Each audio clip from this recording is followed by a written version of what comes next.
St. Petersburg, Florida. It's ESPN Major League Baseball. Tonight, fans young and old are gathering for a glimpse of the Toronto Blue Jays and the many new faces that now comprise the world champions.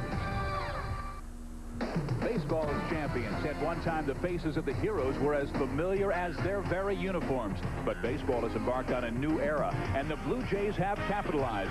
With an influx of new stars, the Jays brought Canada its first world championship. But keyed by the loss of Dave Winfield, the 1993 Blue Jays are once again a team in transition. The new stars are Molitor and Stewart, but many are doubting whether Cito Gaston can bring Canada a second world championship.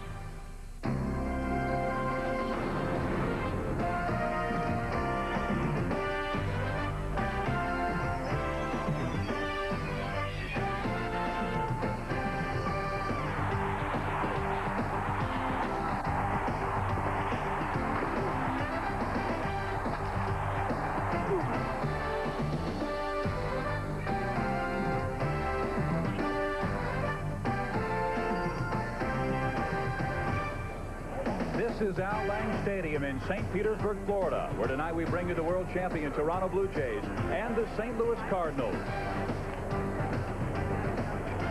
It has been a very difficult day for Major League Baseball. Hi, everybody. I'm Steve Physiak. We here at ESPN and the entire baseball world were shocked and saddened last night from the tragic news we heard from the Cleveland Indians baseball camp. And both the organizations you'll see tonight, the Blue Jays and the Cardinals, have asked us to send along their prayers and condolences to the families of Steve Olin and Tim Cruz. There will be no baseball today for the Indians. There will be no baseball tomorrow. There'll be a memorial service at 10 o'clock in the morning. But we do have the world champions going tonight against the St. Louis Cardinals, and joining me, Tommy Hutton. It has not been an easy camp for the Toronto Blue Jays. They've started spring training 4-13. How much worry does that cause Cito Gaston? Not too much, and there's some reasons for that. I don't think ever has a team gone to spring training after winning a World Series with so many changes. You talked about it. A new left fielder, a new look on the left side of the infield, third and short, a new DH, a new closer, and a couple of new starters. Cito Gaston was a little concerned with the intensity level of the ball club, but he really feels at this point in spring training that it's there. There's so many new players trying to mesh, trying to get along, and just trying to introduce themselves to each other. That's why they're 4-13. For the Cardinals, it has been a very, very good camp. They are right at 500. And joining me, the baseball expert at ESPN, Peter Gammons. And Peter, the team you picked in the National League East was the St. Louis Cardinals. They made a big trade over the winter, Felix Jose for Greg Jeffries. How does that make room in the outfield? Well, Steve, I think one of the biggest reasons for that trade was to get Brian Jordan into right field. Now, there are supposedly some competition this spring, Jordan and Ozzie Canseco, but Jordan has out-hit him. The job is definitely his. I mean, this is a guy that doesn't even have 800 professional at-bats. They want to get him up to that 1,000, 1,200 mark. They think he'll really take off also. You get his speed and defense out there with Langford and Gilkey. You have one of the best outfields in baseball. Very important in a big ballpark with a pitching staff that basically doesn't strike people out. Strong team in St. Louis this year. It's the Cardinals, and they'll be hosting the world champion Toronto Blue Jays tonight. ESPN's presentation of Major League Baseball is brought to you by Smooth Bush Beer and easy drinking Bush Light. Coming up next, you'll see the stars. Dave Stewart coming over from the Oakland A's. And the American League Championship Series MVP Roberto Alomar.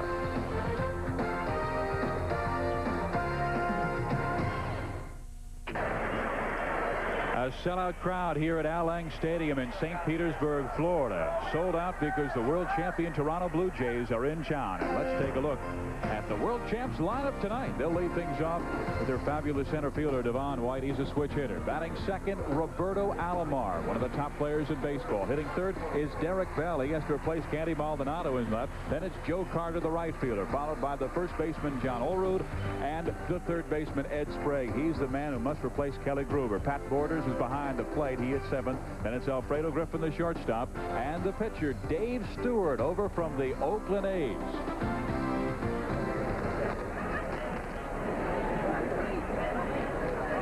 tonight's starting pitcher, Real Cormier, last year, 10 wins, 10 losses, but those numbers really are separate if you go before All-Star break and after All-Star break, Tommy. That's right. It's one of the reasons, too, that Real Cormier is working so hard this spring. Last year, he got off to an 0-5 start, so you forget about that, and then you add the 10-5. He was their best pitcher toward the end of the season, but what he's trying to do this spring is to go with the curveball and try to work with that, get it in tune so it's ready for opening day. He has a split finger and a change, and he just wants to be ready. He doesn't want to have another 0-5 start.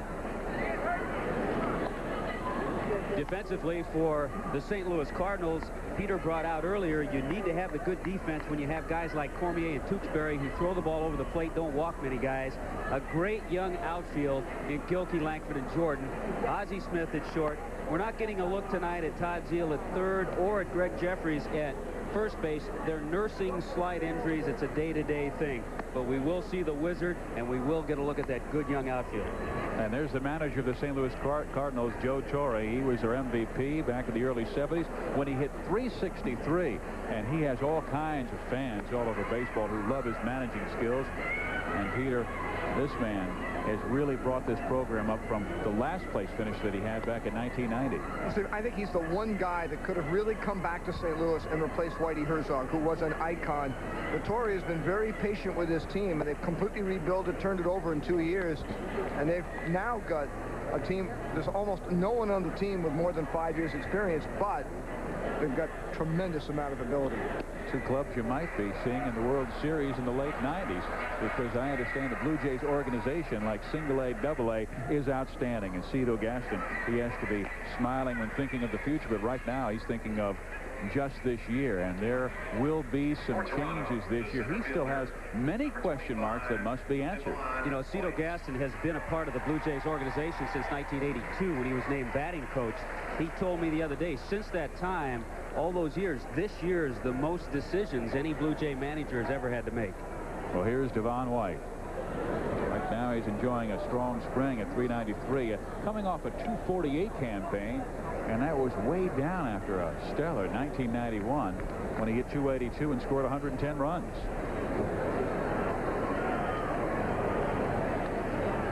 And Cormier's first pitch to him is a fastball hit on the ground to Royer, and 1 out in the first inning. Only the one thing St. Louis pitchers do is throw strikes. We saw Bob Tewksbury go 2 hours and 2 minutes yesterday. He doesn't waste any time, and Joe Torre loves his staff. Joe Torre loves it. The infield loves it. The outfield loves it. Anytime a pitcher works quickly and throws strikes, everybody behind him is encouraged.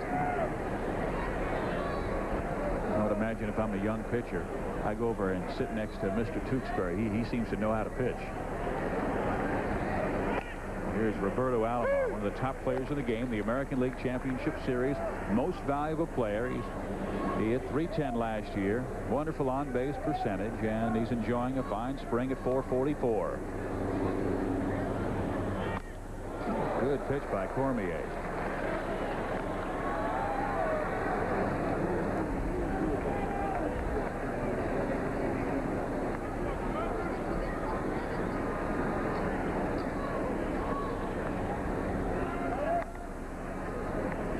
Stays high, and it is 1 ball, 2 strikes with 1 out. We're in the first inning here in St. Petersburg, Florida. No score between St. Louis and Toronto.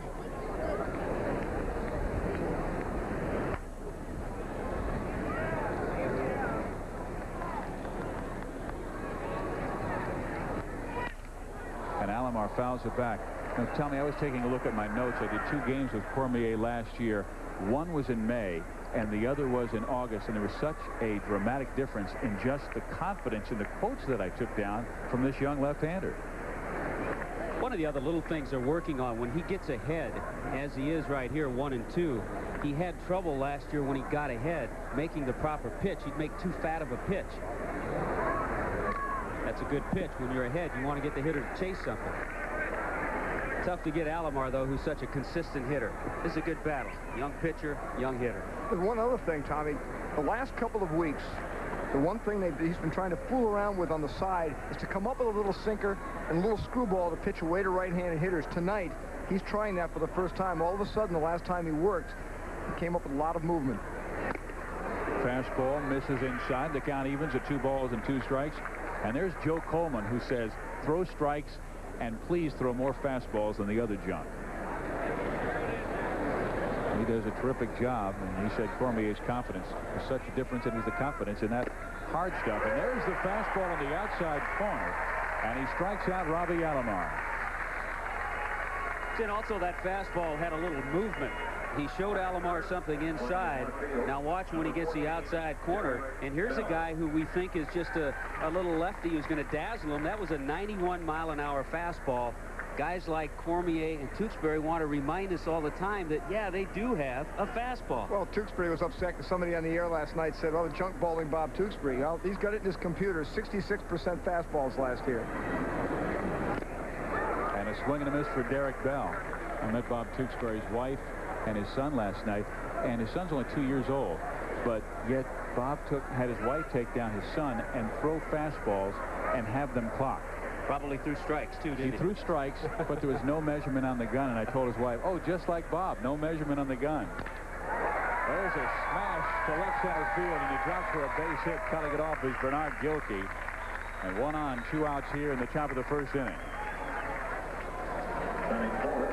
There's a young kid who really has to step forward, Derek Bell. He's getting the opportunity to be the everyday left fielder for the Blue Jays this year. He's having a good spring as far as swinging the bat. He displays it there, going after a fastball, being able to extend his arms a little bit. Doesn't have a lot of RBIs. Has only 1 RBI. A little bit of a concern for Cito, but he is swinging the bat pretty well. Well, here's the man they had to sign in the offseason, Joe Carter. See what he did last year. The production numbers, 34 home runs, 119 RBIs. And scouts were saying they have to sign Joe Carter. He is too important at driving runs, and after losing Winfield, too important to their role in leadership on the club. Carter with a swing and a miss. 7 years, the last 7, he has driven in over 100 runs 6 times, and he's averaged 31 home runs and 110 RBIs in that span.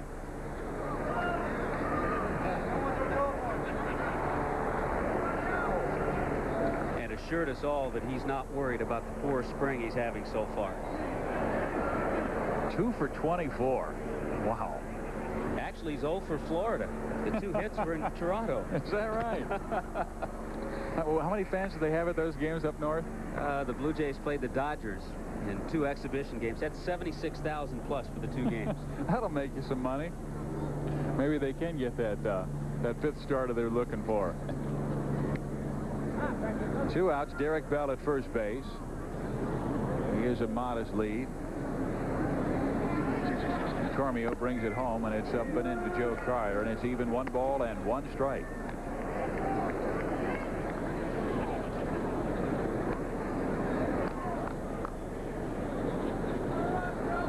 There is Derek Bell.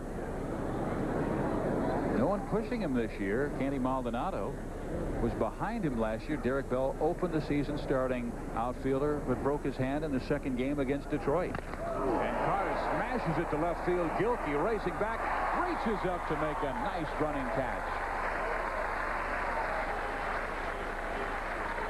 Part of that speedy outfield that Tommy Hutton was talking about in left field. Bernard Gilkey runs down Joe Carter's drive. A scoreless ball game heading to the bottom of the first inning here in St. Petersburg.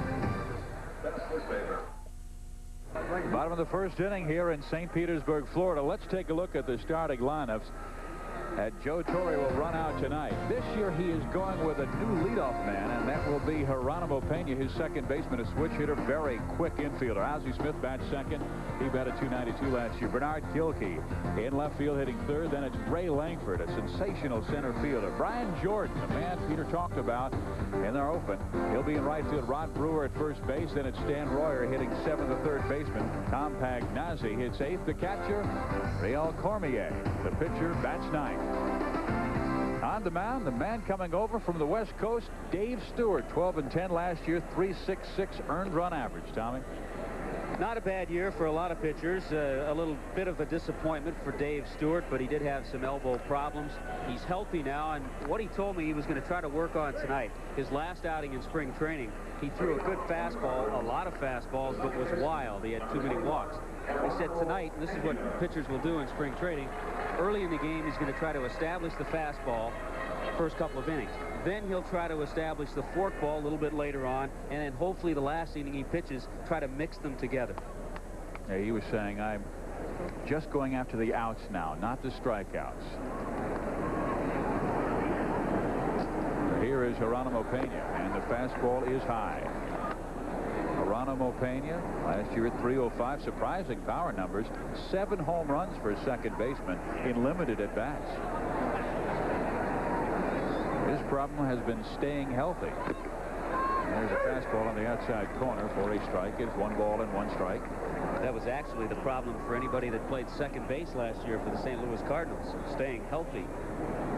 This guy in spring training stumbled over a glove on the field and broke his hand. And then you had Oquendo in the first game of the year ripping up his shoulder, and now Isaiah had to be called up. So they're deep at second base. They have guys with experience at that position.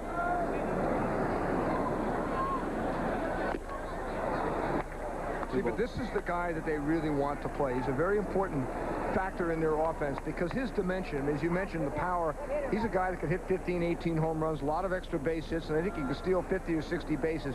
He's very important in front of Ozzie. And it's on the outside corner. It is full at 3 balls, 2 strikes to Geronimo Pena. I thought Bernard Gilkey might be their leadoff hitter this year, but they say no, it's going to be Pena. That might change, though.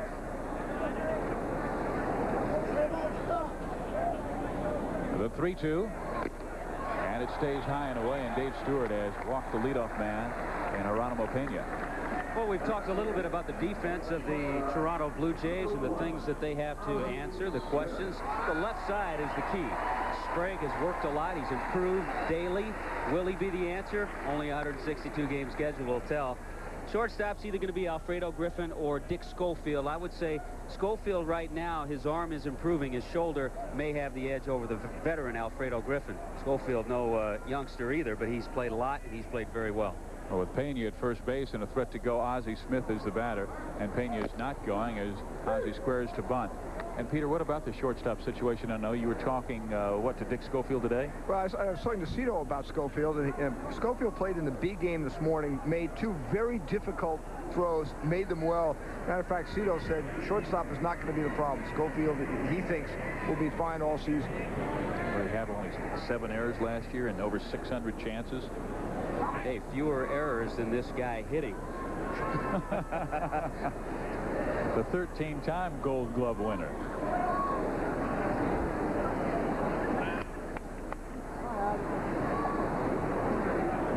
Pena has shortened his lead just a bit, and the pitch out. And Pena was not going. Count is even. 1 ball and 1 strike.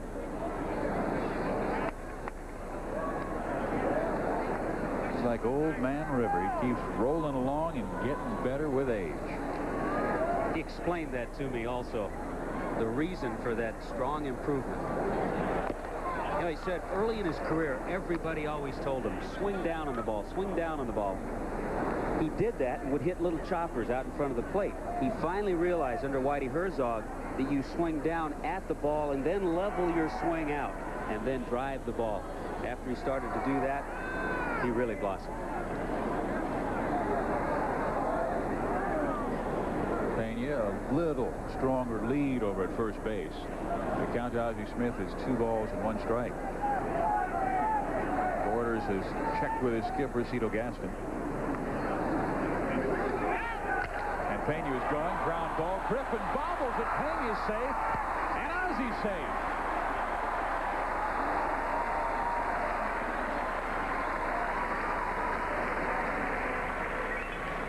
Cito Gaston, shortstop last year, is Manny Lee. He signed with the Texas Rangers, and Lee really came on strong in 1992. With Pena going, Ozzie Smith just putting the ball in play, and Alfredo going over to cover. Got that little tricky hop, and Ozzie Smith at 38 can still get down the line. He beat it out. Fair charge to Alfredo Griffin. Oh, they gave him a base hit. Well, excuse me.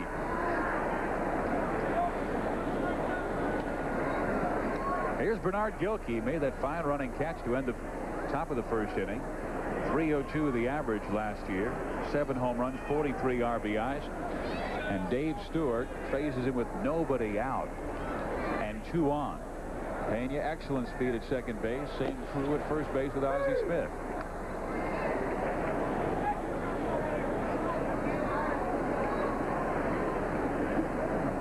This guy, a fine-looking outfielder. He came up growing up in the St. Louis area, went to University High School, went to college in the St. Louis area, and he said he was nervous as all get out when the Cardinals drafted him, and he finally made it to the major leagues, and his first year was really a throwaway.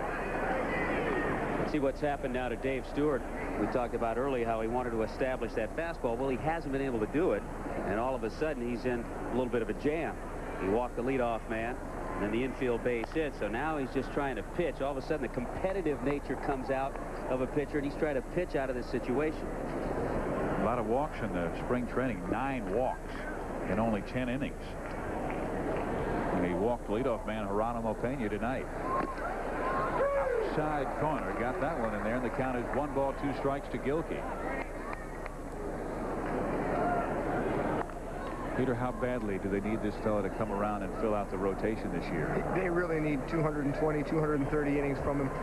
He worked all winter out in Arizona with Vince Coleman and with Bob Welch and with Roy Green. He claims he's in the best shape of his career and thinks he's added a couple of miles an hour to his fastball. What did he say? His only disappointment coming over is that he pitches 5th in BP rather than 1st with Tony La Russa. He also has a lot of motivation. He's quite bitter about the way the A's, he felt, let him go. Pitch is low. He was in front, a ball and 2 strikes, and now he's running full 3-2 to Bernard Gilkey. He had it full to Pena and lost him. He is in danger of loading the bases. Cardinals are a team that send runners a lot. And it's a situation early in the ball game. We'll see what Joe Torre wants to do here. Griffin snakes behind Pena. He's not going. And the pitch catches the outside corner. And it's strike 3 to Gilkey. So a big strikeout for Dave Stewart here in the first inning. Batting fourth and playing in center field. Joe Torre saying, I'm glad I didn't send the runners. Gilkey thought that ball was low. Close enough to swing with 2 strikes. Bernard still with a painful expression on his face about the call. You hear so much about Langford and Jordan, sometimes you forget about Gilkey. Well, he really is an extraordinary player, and I think they believe that he's going to be much more of a productive hitter than they originally thought. That's why they're batting him down lower in the order. Yeah, they're hitting him 7th in many of the spring training games. Well, here's a fellow who I think is going to bust on the scene and have a remarkable year. Maybe join the Barry Bonds group. 293, 20 home runs last year. Excellent speed. And he's hitting 350 this spring.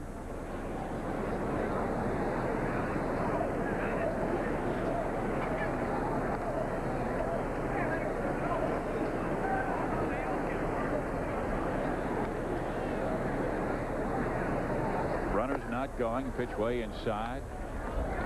2 balls and no strikes. Stewart laboring a bit here in the bottom of the first inning. His 4th outing with his new team, the Toronto Blue Jays, and he was saying this was the game he wants to really start performing well, because he has 2 more starts after that, and those have to be the warm-up games for the regular season. It's really the way a lot of regular players, everyday players, look at spring training. You kind of go through the first couple of weeks, 2.5 weeks, getting the kinks out, but then toward the end, the last 10 days, at least the last week, you need to get yourself ready to play mentally too.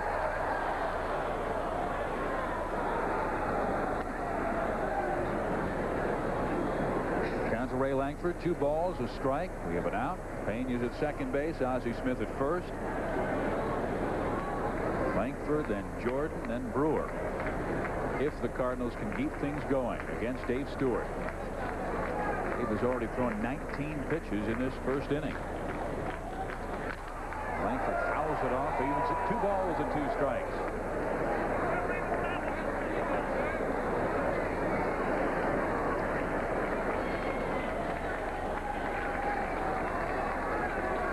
early in the spring, Langford was bothered by a slight hamstring pull, but he said he's 100% now, and the way he's swinging the bat, no doubt about that. Pickoff play at second base, not in time. That's a nice play. You know, there are a couple of players a few years back, Tim Foley being one. As a shortstop, if he knew the guy was going to dive back, he'd block that bag. Alfredo's trying to do it, didn't quite get the knee down in front of the bag. If you know the guy's going to come back head first, you have a chance to block him off the bag. Stewart's coming home with a 2-2. It's low, and it's full. 3 balls and 2 strikes. The third batter in this opening frame that Stewart has gone 3 and 2-2. Gaston Club starting poorly. 4 wins, 13 losses. They went 13 and 15. There's his pitching coach, Galen Cisco. Saw such a strong staff last year, although they've lost several a year ago. Time was called. Tom Hankey going to the Texas Rangers, who is their ace closer. Dwayne Ward will fill that role this year. Also lost Jimmy Key, David Cohn. Those are some pretty good names. Steve, I think losing Hankey is not as big a deal as losing the innings that Dwayne Ward pitched in the middle. There's a base hit to left field. Cutting it off Derek Bell, but Pena will score easily, and St. Louis goes in front 1-0.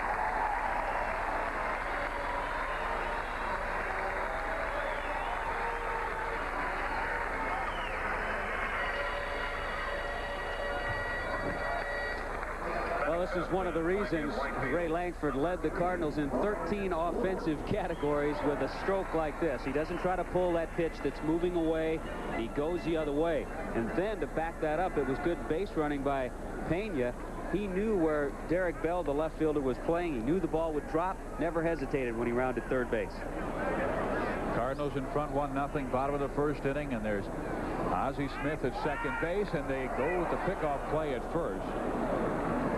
Our umpires this evening, John Hirschbeck is behind the plate. Jim McKeon. Usually a first base has to move towards the keystone area with runners at first and second.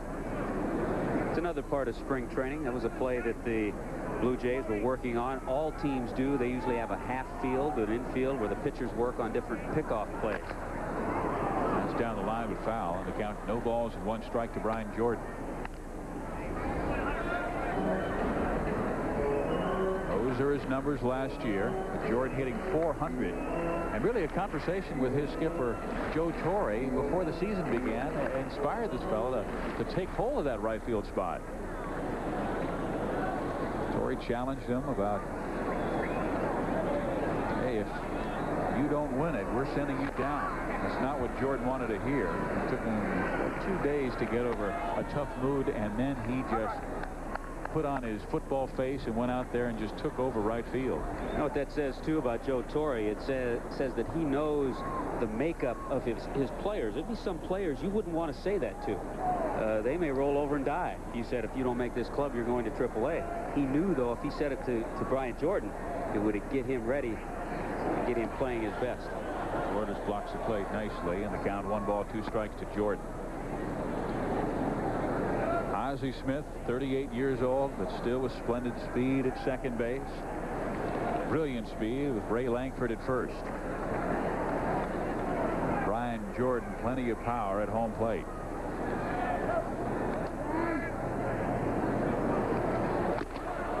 Up and in. 2 balls and 2 strikes. Stewart really laboring in this first inning, already 26 pitches. And you can see he doesn't have command of that fastball that he talked about that he wanted to establish. Kind of like the last outing he had. Good velocity, but not a lot of location. Jordan swings and misses, striking out. He had both on that one, though. Velocity and location. Little movement, too. Looked like that fastball. See, Dave Stewart pitches a lot inside, and every once in a while, when he goes with his fastball, just runs it away a little bit. That time he was able to get the strikeout.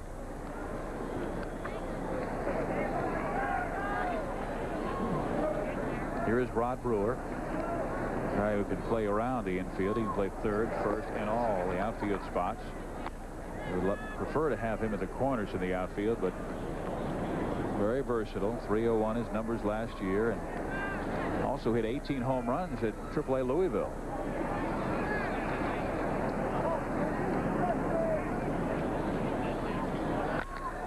And he pops it up.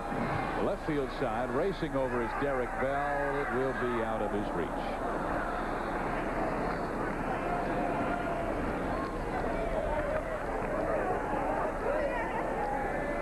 Last 6 years, no one has seen victory more times than that man other than Roger Clemens. 112 for Roger Clemens, 107 for Dave Stewart. He had those 4 straight seasons of 20 wins, and then the last 2 years 10 and 12 victories, and that's why Oakland was not as excited about holding on to Dave Stewart when he received a 2-year contract for $8.5 million, an amount, Peter, that really surprised me coming from the Jays. Well, it surprised me too, because there really hadn't been that much market until one day, and Texas got up to around $8 million for 2 years. So then Toronto jumped right in and gave him the money. He pitched very well against them in the playoffs, and he's also the kind of veteran character that Cito likes to have build his staff around. Brewer sends it in the air again, third base side. This time it is Ed Sprague, and he is in the corner where we can't see it, but it will be a foul ball, and the count will run to a ball and 2 strikes. Do you get the feeling also, Peter, that Pat Gillick might not be through maneuvering? Well, I think that's the unknown in this pennant race. Gillick, 2 years ago it was Candiotti. Last year it was David Cohn. I still think there's another trade coming somewhere May, June, July when his pitching staff has taken shape, if a Henkin or a Leiter hasn't taken his spot. I guess Timlin's really throwing well in the bullpen. Well, he's got a great arm, and there's general consensus that Dwayne Ward has the best stuff of any pitcher in the American League. Timlin isn't too far behind. Wow. And he showed his makeup in that final game of the World Series last year on that little roller.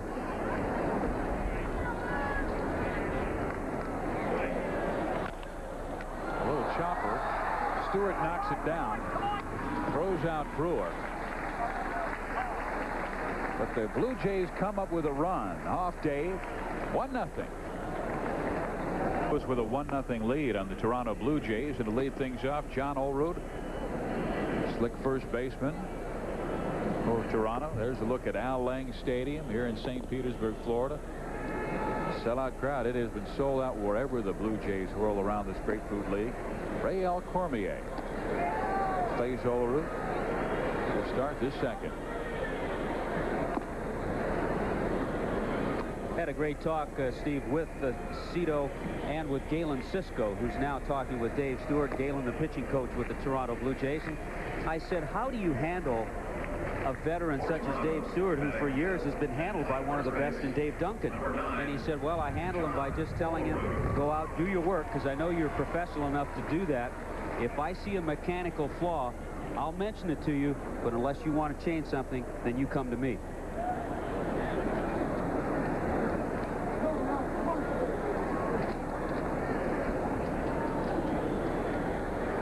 And Cormier's first pitch to Olerud is fouled off. Here's strike 1.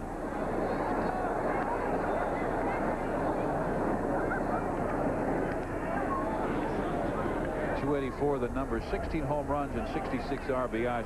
Very similar power numbers the last 2 years, and there are many around baseball field. He'll be a 320 to 25 home run guy, but before his career moves on a little farther, but he does have a very sweet stroke. He does, and he is another one the Blue Jays hope will step it up another notch, because he's going to fill an important role batting behind Joe Carter. And they need John Olerud to have those 20-plus home runs and 80 RBIs. Cormier has to count his way 0-2, and Olerud fouls him off. Remains no balls and 2 strikes. When they moved him to the 5 spot last year, he did well. He hit very well there. They think he can be a very productive RBI guy because he puts the ball in play, and everyone in front of him is going to be able to run and score from first to second base on anything he hits. And they actually think they're going to score more runs this year. And there is a loop Cooper into left field, but Gilkey comes on. He bobbles it and drops it in Olerud save. John Olerud at first base, and the man stepping up to the plate, Ed Sprague. You might remember this man from World Series Game 2 last year, trailing 1-0 in the series. The Jays were down 4-3 in the 9th inning of Game 2 when Sprague came off the bench to deliver a 2-run home run off Jeff Reardon, and the Jays won it 5-4. One of only 22 players in Major League history to homer in their first at bat. For Sprague, it was a game winner. One home run during the season and one in postseason.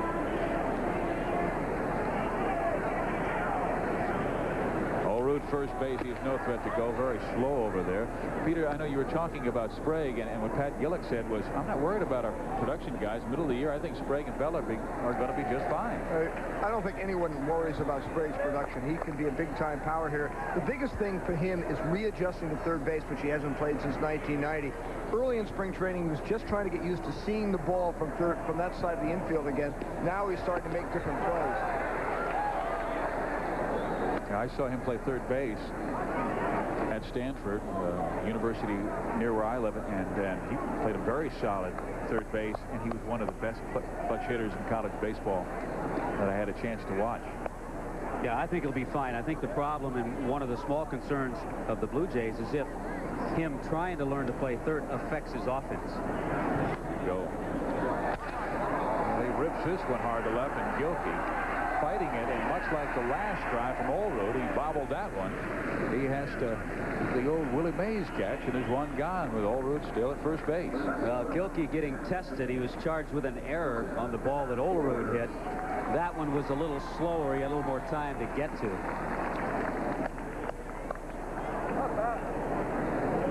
You think of young outfields, though, you have to think of the St. Louis Cardinals and the Montreal Expos in the National League. No, that Expos outfield is just amazing. Here's Pat Borders. Walker, Grissom, and Moises Alou. This Cardinals outfit field has a chance to be really strong if Jordan does what Joe Torre thinks he will do. There's Brian Jordan. I mean, you know, sometimes you talk to a skipper and you know he's giving you the company line, but with Joe Torre, when he talks about Brian Jordan, he really has a great deal of faith and confidence in his abilities.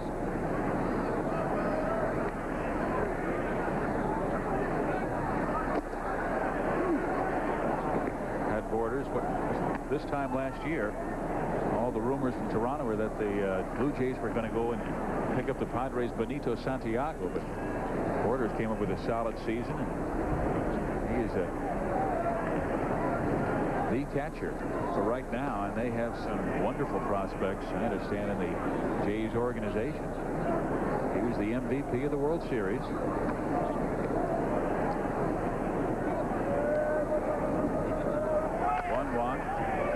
through the legs of Stan Royer.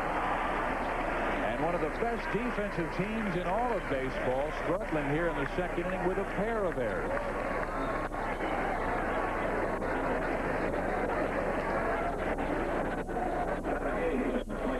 You talk about defense, and you talk about the St. Louis Cardinals. Last year, they made the fewest errors in the National League, just 94. So it's a rarity when you see a sure double play ball, which that was, go through the wickets. Normally it would be Todd Zeile over there, but Stan Royer, who has a chance to make this ball club as a utility player, he's over there tonight.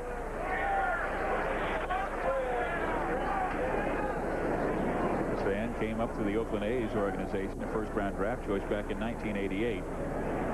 Very big, very strong. Todd Zeile is the Cardinal third baseman. He's had a banged-up knee, and Alfredo Griffin trying to drop one into right field, but going out. And making the catch is Geronimo Pena. Well, immediately following tonight's game, it is the season premiere of Baseball Tonight. Gary Miller, Ray Knight, and yes, Peter Gammon from right here in St. Petersburg will preview the world champion Blue Jays and take a look at the progress of Bo Jackson's comeback. That's immediately following this game on ESPN. And Peter Peter can give us a little tease of what you might be talking about? Well, we are going to talk a little bit more about the Cleveland Indians and also talk a little bit about the complications of Bo Jackson's comeback and what it does with George Bell. Here's Dave Stewart.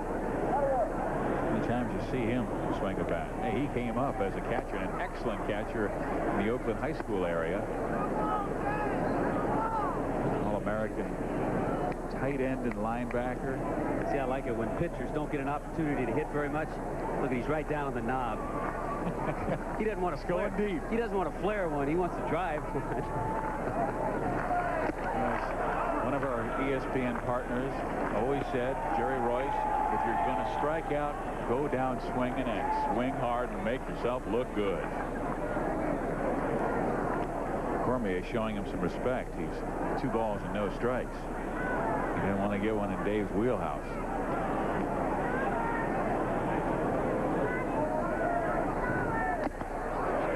Two balls, 1 strike.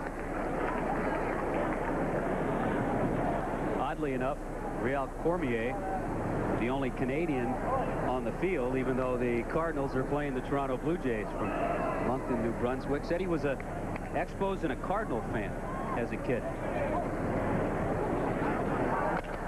And Stewart really taking a nice rip with this one, fouls it off. Tommy, what I found interesting, usually you talk to a kid from Canada and you say, well, I guess you had to separate your sports, baseball and hockey. He said, no, it was baseball, soccer, and badminton. I said, where was hockey? He said, that was too small.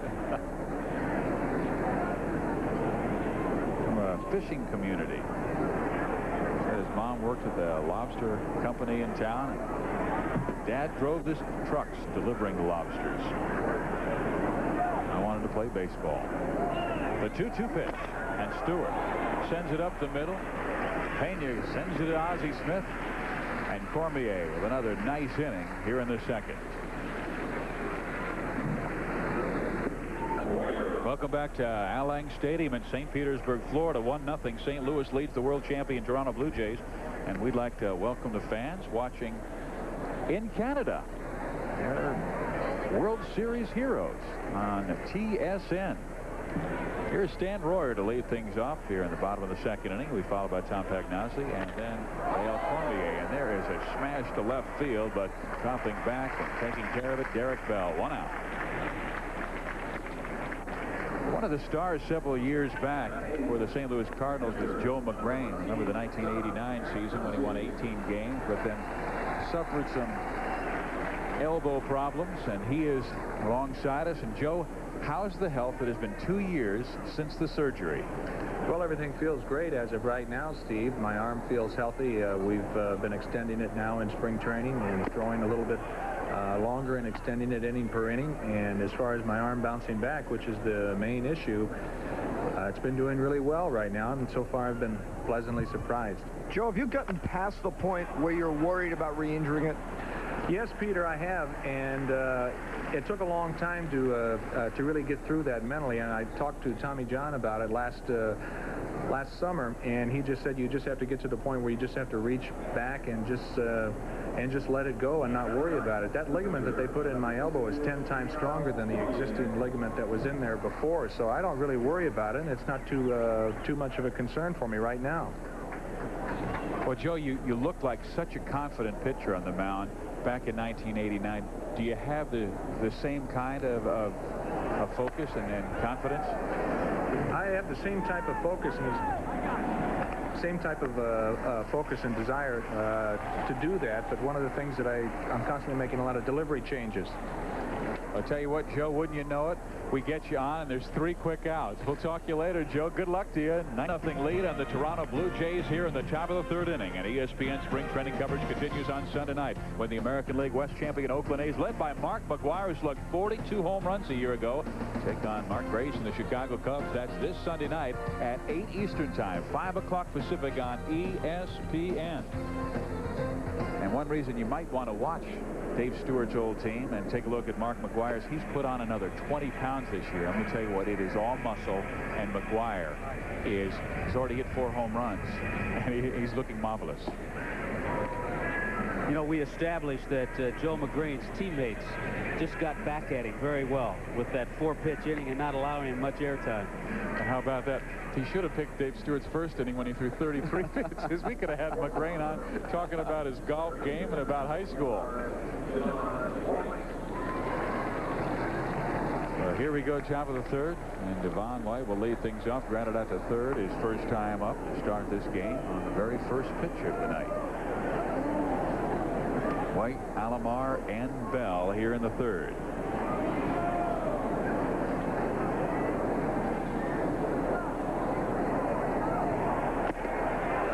Side corner with that fastball. Tell me, Peter, who's the real Devon White? Is it the guy we saw last year? Because 2 years ago he hit 282, and then with the Angels he only hit 216. Well, tries to bunt his way on. Great speed, but out at first base is White. I think we'll see him come back. I think there's something in between. I think he relaxes so well with Cito that I think this year, especially with the two guys with speed, Alomar and Molitor, hitting him back of him, I think he'll concentrate on just going out, having a good time, putting the ball in play, and come back and have a much better year. And also doing more of what he just tried right there. Try to drop down a bunt. With his speed, that wasn't a good bunt, and he still made it a close play. Here's Robbie Alomar. Sends a ground ball, first base side. Brewer takes care of it. 2 quick outs here in the third inning. And wasn't Pat Gillick saying our top 3, White, Alomar, and Molitor, we could steal 100 bases with those 3 guys? Very easily. And the thing about Devon White, when they signed Paul Molitor, a lot of people thought, well, put Molitor in that leadoff spot. Then where are you going to hit Devon White? They left it the way it is because they feel that's the best place for Devon to hit. And here is Derek Bell. He's hitting third tonight, and he smashes one in the hole, and Derek Bell 2 for 2.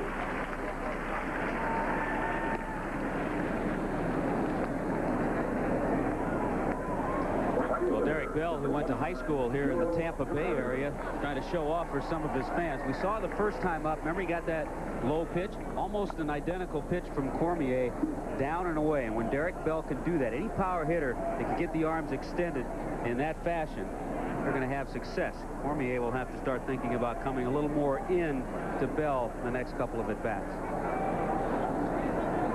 Bell with 2 outs, and Joe Carter at the plate.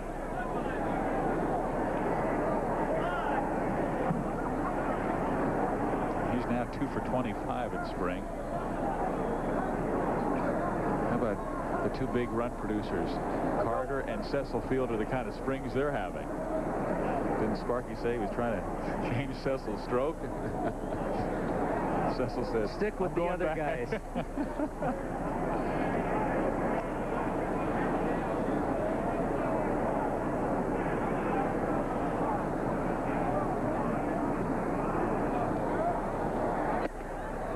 Misses away and high, and it is 1 ball and no strikes. It's an interesting mix. The Blue Jays actually have 3 hitting instructors. Larry Heisel is the hitting instructor. Gene Tennis was a couple of years ago, and Cito Gaston at one time was. But Cito knows who to appoint to jobs, and he has Larry Heisel in charge of all the hitting. Nice foul.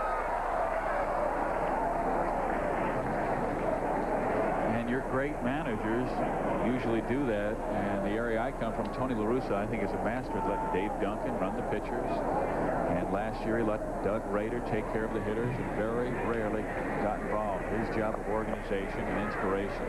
Cito Gaston, big fan of Tony La Russa. Tony, similar respect, manager in Toronto.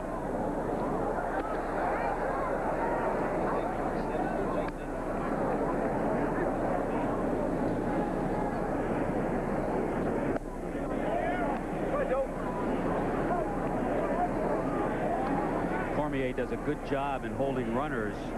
He has that quick move to the plate, that little slide step. He allows Pagnozzi time if Bell takes off. The good left-handers, a good pitcher period, but especially a left-hander, will alter it. Sometimes they'll slide, sometimes they'll kick it up a little bit just to confuse the runner.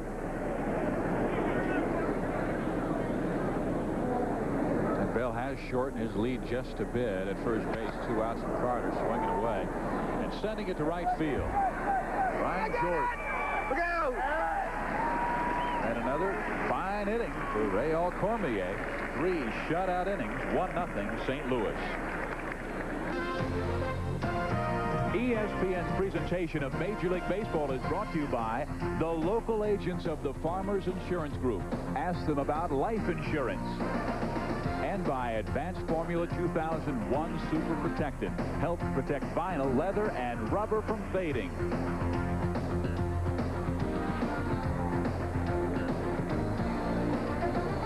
Beautiful location they have here at Al Lang Stadium in St. Petersburg, Florida. The bay is off in the distance. And Dave Stewart here behind 1-0 to the St. Louis Cardinals will lead things off with Geronimo Pena. Cardinals' run came in the first. Walk to Pena. Infield hit to Ozzie Smith. The base hit by Ray Langford to left field to drive in the run.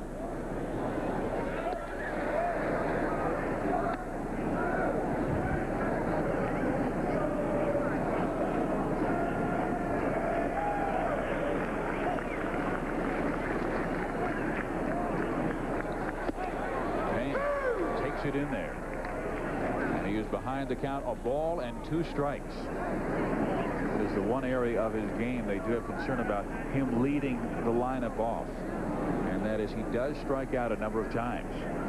It's a rather long swing, and he lifts it in the air left field. Trouble for Derek Bell. Does he get there? Yes, he did.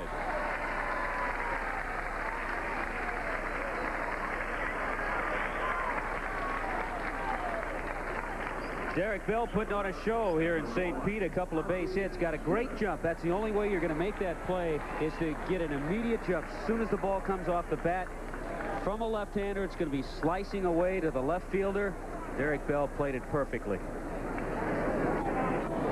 And 1 gone.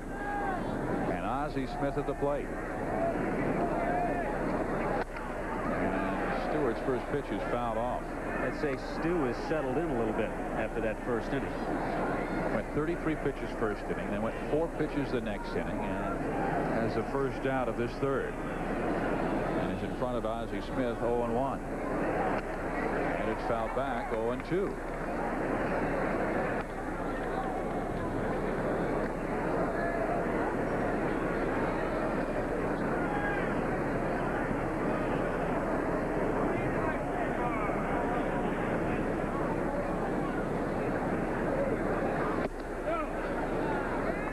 High.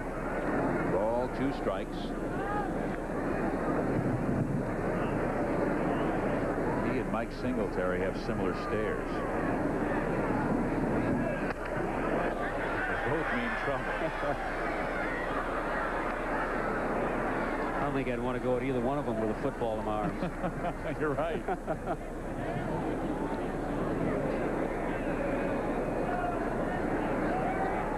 Here's the 1-2 to the Wizard, and he reaches out. Good fork ball there. And he said he was going to spot the fork ball a little more this year. Well, all of a sudden he's gotten into more of a rhythm after that first inning. After he got that out of the way, he had the quick second inning. Now he's gotten in a little better rhythm. The fastball is better. The fork ball, when he gets ahead, he's using it. Outside corner to Ozzie Smith. 2 outs here in the third. Stewart has now retired 7 batters in a row. Left fielder, number 23, Bernard. See, he showed the fork ball before to get Ozzie to chase that. Then he came back to get him looking with a fastball. Spotted it nicely on the outside part of the plate. And with 2 outs, Bernard Gilkey the batter. He swings away and fouls it off. Gilkey struck out with 2 on and nobody out in the first inning.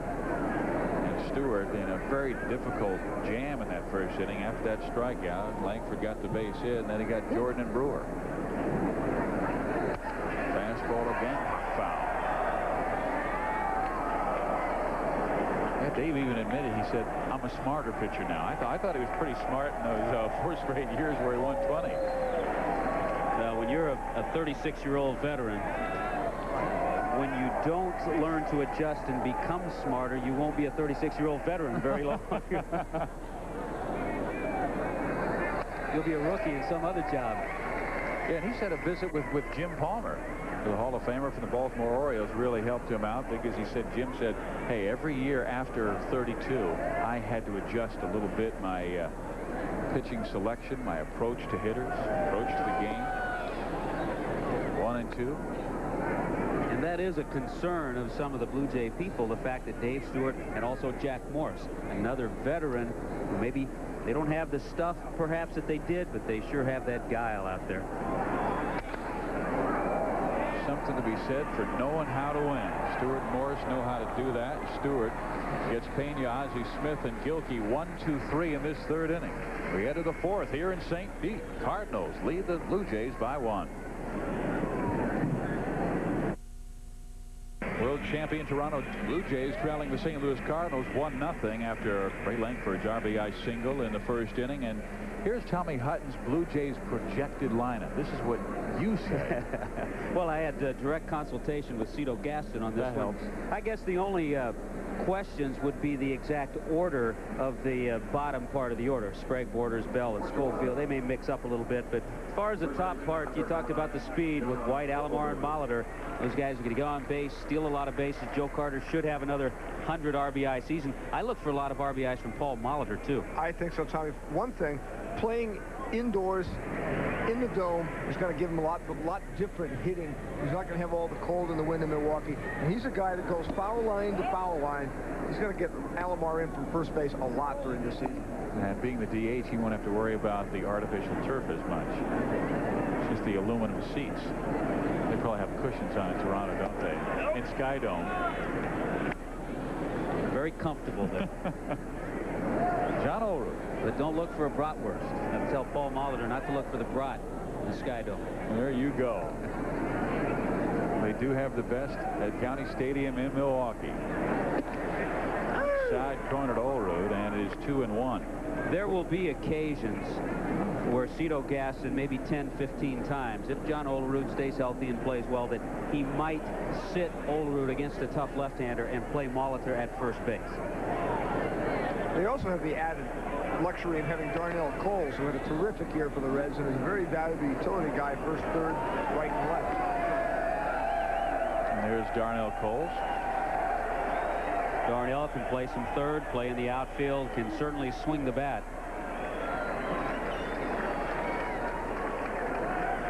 It gives you that veteran that Cito Gaston likes to have on the bench. Who do you DH then if Molly plays over first?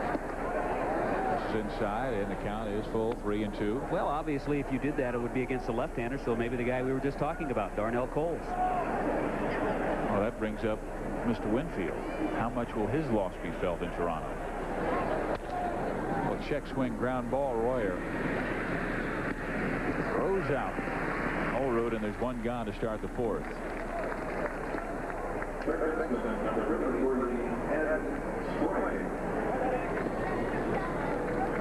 Certainly Dave Winfield will be missed in Toronto, a popular player. The fans loved him, obviously what he did for the ball club. But I think the more they see Paul Molitor, the more they will not be reminded so much of Dave Winfield, except when the Minnesota Twins come to town. Here's Ed Sprague. Cormier has been so sharp tonight. And he catches the outside corner to Sprague. But you brought up an interesting point just the other day about championship experience of last year of Winfield. Molitor's coming in, hasn't had that. Dave Stewart certainly has, but with a different organization. Yeah, it's one little thing I think the club doesn't have in spring training. If Dave Winfield were around, obviously he'd be able to maybe shake them up. They're 4-13 and talk about that championship last year. But here you have new players such as a Stewart, who was with Oakland during their championships, Paul Molitor. They weren't there last year, so they can't bring that to spring training. Cormier has Sprague in the hole, 0-2.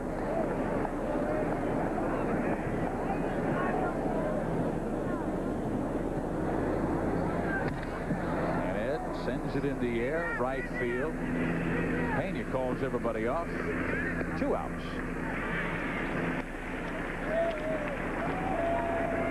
Peter, how do you see the loss of Dave Winfield? Well, they didn't really lose him. They made a conscious decision to sign Paul Molitor and let Winfield go.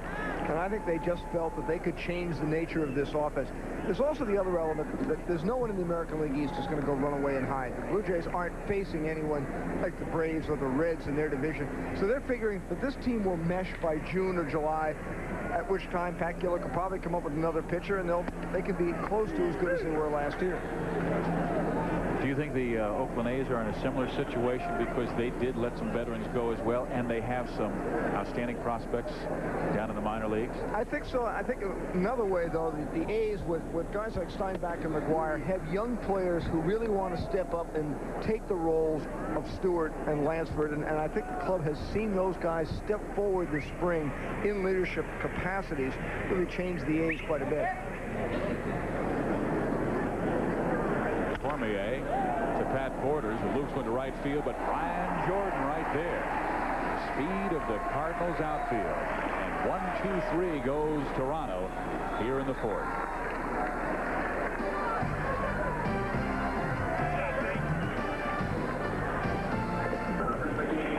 Another sign of spring training baseball. Dad with his son joined the Cardinals 1-0 lead of the Toronto Blue Jays. Steve Physioc with Peter Gammons and Tommy Hutton, and we're joined by the general manager of the world champion Toronto Blue Jays, Pat Gillick. Pat, your club's struggling right now, 4-13 this spring. How much does that concern you?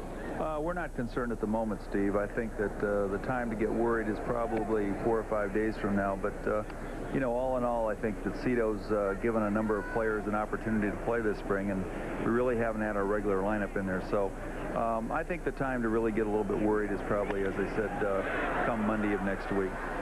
Well, did winning the championship have something to do with the way you approached this season? Well, a little bit, but at the same time, we made a lot of changes, as everyone knows, over the winter, and we had to take a look at some players at some different positions, namely Derek Bell in left field, you know, Eddie Sprague at third base. We brought in a new shortstop in Dick Schofield, so it's kind of getting used to those positions, as well as Paul Molitor and Dave Stewart is pitching this evening. So it's kind of everybody kind of getting in sync with themselves and getting to know each other. And again, it's given our younger players an opportunity to see what they can do in spring training. Pat, you've always been rather creative in going out and getting players. One of the great stories last summer was when you went down to Brazil and signed Jose Pett. What's his progress right now? It's really excellent, Peter. In fact, he pitched 2 innings this afternoon over at the minor league camp and threw the ball very well. And, you know, we're very excited and very happy with Jose. He's adjusted, you know, to American baseball quite well. He's had no problem whatsoever. And, you know, I look for him to come on and be a good pitcher. Certainly it's going to be 3 or 4 years down the road. It's kind of our situation. We don't like to push people too much. So, you know, I think around 1996, 1997, you know, you can look for Jose Pett to come around. I understand his dad's like 7 feet tall, mom's 6'4". Is there concern if he continues to grow? Well, you don't like to see pitchers too big. In fact, you know, I myself, I like to see pitchers around 6'1" or 6'2", and he's a little taller than, you know, normally I would like. But here's a guy that's a great athlete. He's well coordinated. He has no coordination problems. And when this young man stops growing, which we hope he has, and puts on some weight, you know, he's even going to throw harder than he does at the moment. Pat, speaking of pitching, are you satisfied with the way the starting rotation has progressed this spring? I'm not really, Tommy. If anything, I think that really we're not completely happy with is the way our pitchers have performed this spring. And you know, our 4-13 record, that's one thing, but really what has set the tempo for those games has been our pitching. And at this point, you know, we're not completely happy with our pitching. So, you know, hopefully Dave's throwing the ball fairly well tonight, and hopefully Guzman, you know, is gonna throw better than he did against Los Angeles. But at this point, I think if there's an Achilles tendon on our club at this point, it's probably the fact that our pitching has not been consistent. You know, with you're talking about Jose Pett, what about the Connecticut All-American basketball player Scott Burrell? Well, we were talking about him tonight, and I was talking to Dick Vitale and talking about ESPN the other day down at Sarasota, and I think that you know, he's got him rated in his top 50 in the NBA, so we're going to have to wait and see, you know, how that thing comes out. I think that Scott's going to wait to see, you know, where he goes in the NBA draft, and if he does go in the first 2 rounds, then my feeling is he'll probably take a shot at basketball. But if he doesn't go in those first 2 rounds, then I think there's a very good chance he'll be a Blue Jay. Pat, how long will you go with that fifth starter chase with Hinken and Leiter and Cox before you go out and try to get someone outside the organization? Well, we're going to try to, Peter, go into the season the way we are at the moment. Both Hinken and Leiter and Danny have been fighting for that job, and Al Leiter has thrown the ball very, very well at times, and we're very encouraged by the way Al has pitched. So from our standpoint, we think internally we might have that fifth starter, one of those three people. So before we go out and trade some of the talent that we do have, we're going to really exhaust every avenue and at least give those three people a chance to prove that they can't be the fifth starter. Pat, thanks very much for joining us, and we'll let you enjoy the rest of the game from your seat. Thank you very much, and nice to be with you this evening. All right, congratulations again about that World Championship last year in Toronto. And Group League play tonight, 4-13. But Dave Stewart has settled down and pitched extremely well after the difficulty in inning number 1. He goes 1-2-3 with Langford, Jordan, and Brewer here in the 4th. Stewart has retired the last 11 batters.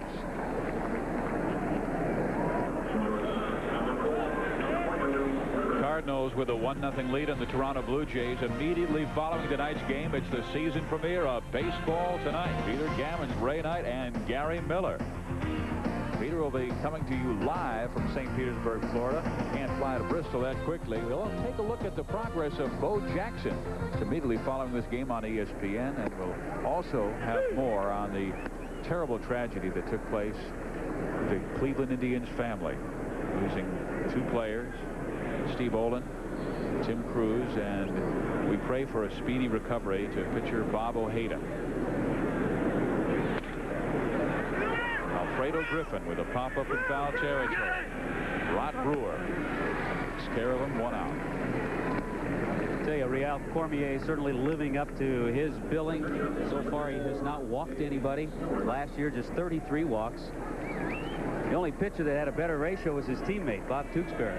A couple of guys who get it and throw strikes. Is it any coincidence that Joe Coleman is their pitching coach, and you have 2 of the finest control artists in the game? Well, it helps, but it also helps to have the ability to do that. And there is Joe Coleman. And I know, Peter, you're talking about the strong staff that Joe Torre works with. And there's a line drive right to Ozzie Smith. 2 outs. Look at Ozzie. He's smiling at Dave Stewart. Dave happy he made such great contact.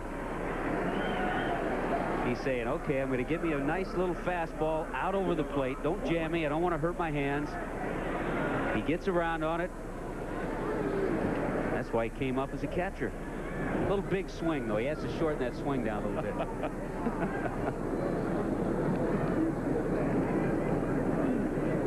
There's Devon White, 0 for 2 tonight. Ground out twice, once to third, once right back to the mound in Cormier.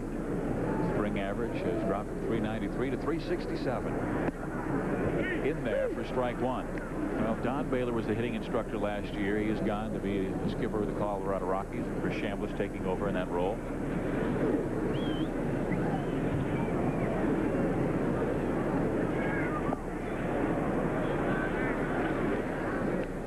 Chris, great manager in AAA ranks. And he will be managing in the major leagues very soon as well.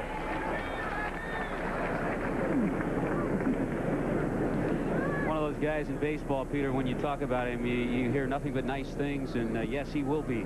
I agree with you. He will be managing in the big leagues soon.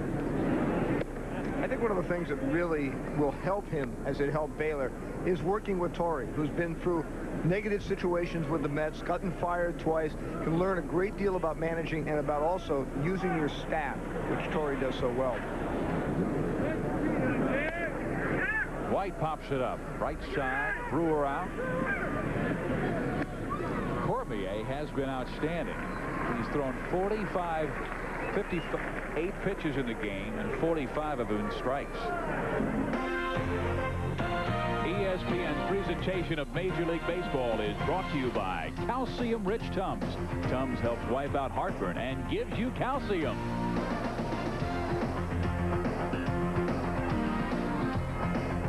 St. Louis with a 1-0 lead here at their home spring training ballpark, Al Lang Stadium in St. Petersburg, Florida. Dave Stewart to face Dan Royer, and Stewart, after a rough time, the first 4 Blue Jays Cardinals that he faced, has sent down 11 in a row. And Royer's behind the count 0-1. And there's a breaking ball hit to left field. Just as soon as I say 11 in a row, it's snapped by Royer's single to left field. But Peter, we'll have, after Tommy Hutton broke down the Blue Jays lineup, here's your projected Cardinals lineup. Well, I think the two keys here, Steve, are Geronimo Pena in the leadoff spot. As you mentioned, he's had some problems with his big swing. He has got to get on base and be able to run. I think the other big key is Todd Zeile. I mean, he dropped from 81 to 48 RBIs. He's got to bounce back and be productive and back up Langford so Langford can be an MVP candidate. I don't worry at all about Jeffries. This team needed him against right-handed pitching. Now they're jumping on Stuart Hart. It's hit into the gap by Tom Pagnazzi. And Royer's around third base, and they will send him home. He struggled around third. The throw to third will catch Pagnazzi easily, but St. Louis takes a 2-0 lead as Royer checks in.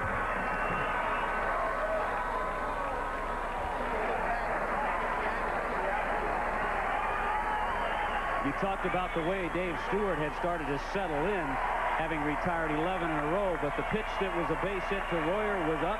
This pitch to Pagnazzi, a hanger out over the plate that he drives to right center. Look at that play by Devon White that keeps Pagnazzi from getting the triple. By him cutting it off, and this is what speed does in the outfield, and then the nice little globetrotter flip to Joe Carter, and perfectly executed on the relay play. And another base hit, this time by Cormier, the pitcher. So 3 straight hits, and it would be 3-0 if Pagnazzi had not been cut down at third after the excellent throw by Roberto Alomar. Look at Pagnazzi. He's laughing right now. Cormier's probably looking in the dugout saying, hey, I had an RBI there. Yeah, it takes everybody to complete that play. The flip to Joe Carter, and then the strike throw to Robbie Alomar, the cutoff man, so he can complete the play and make a good throw to Sprague. 8-9 to 4-5. Cardinals with their first hit since the first inning, and they have been back to back to back. And here is Geronimo Pena. 206 is spring average.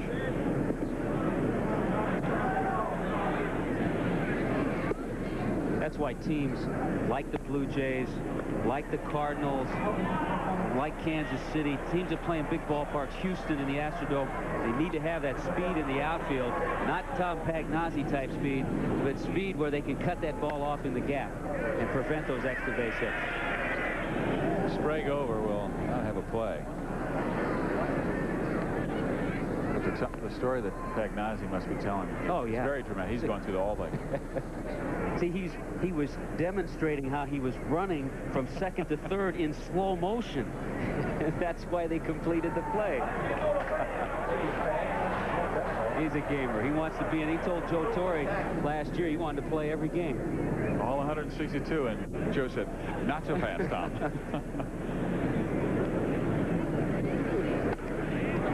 And there's a rope to right field. That is foul. The Cardinals do have a challenge behind Pagnazzi, who will be his backup. They say will never be Todd Zeile again. He will be Joe Torre's third baseman, but they got Hector Villanueva from the Chicago Cubs. He had a home run just in yesterday's Cardinals win over the Kansas City Royals.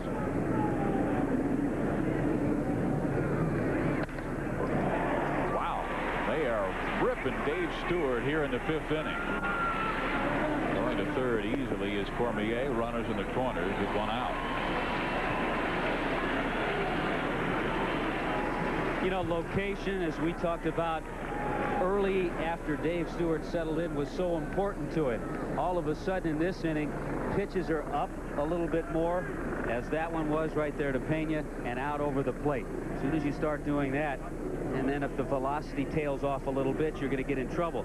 If you miss, even with the velocity, if it's down, but if you're able to keep the ball down and a little movement, you're going to get by with it. But as soon as there's no movement and the ball is up, that's when you get hurt. Dave Stewart, he wants to stay out there.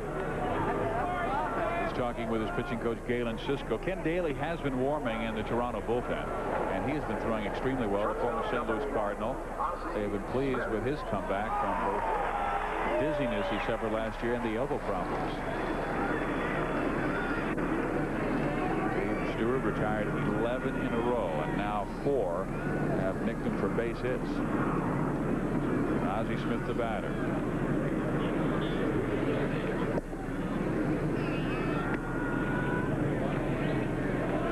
Cal State San Luis Obispo, his alma mater.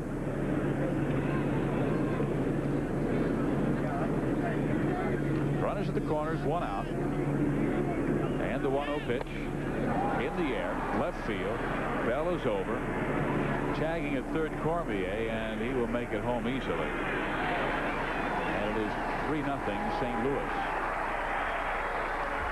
That's what you call very nicely executed situational hitting by Ozzie Smith.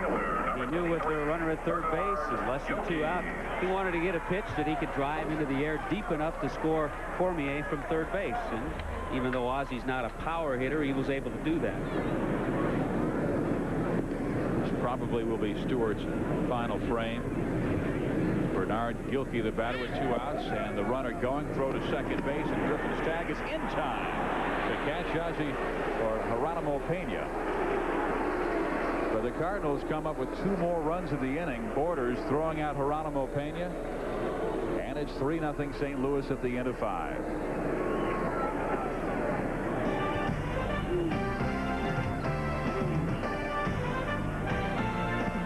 Fifth inning for St. Louis, a 3-0 lead over the Toronto Blue Jays. A loaded bullpen, still in spring training with a football roster and a taxi squad, so no seats for anybody. You see Ken Daly continuing to warm. He will be the next pitcher for the Toronto Blue Jays when they head to the field in the 6th inning.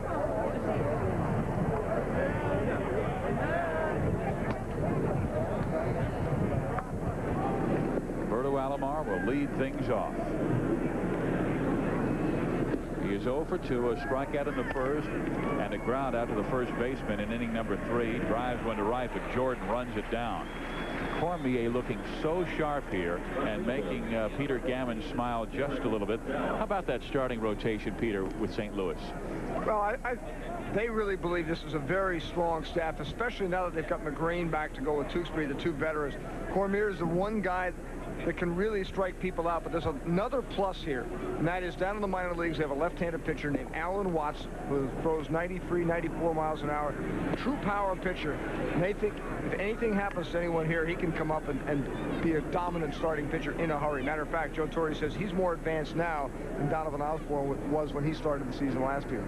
Wow, they were very high on Donovan Osborne when he came up, and from all indications last year they said that Alan Watson, they wanted another year in AAA. This was in September last year, and now they're talking from visits with them that Torrey said, hey, he might be ready by who knows, June, if somebody goes down or they need. Well, this organization is producing a lot of pitchers. I mean, they talk about the change in the bullpen, but with Arocha and Mike Perez and now the addition of Rob Murphy, their bullpen is probably better than it was last year because there's more flexibility.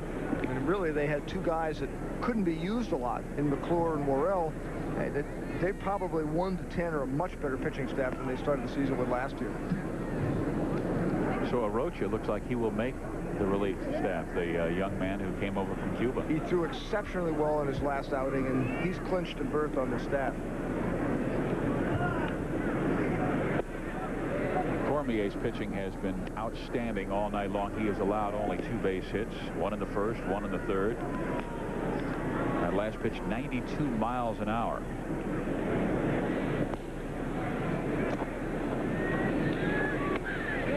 Check swing, foul. I noticed the last 3 pitches he's tried to come inside and stay inside to Derek Bell. Remember we talked about the 2 base hits Bell got off Cormier were pitches left out over the plate. So Cormier pitching him differently this time.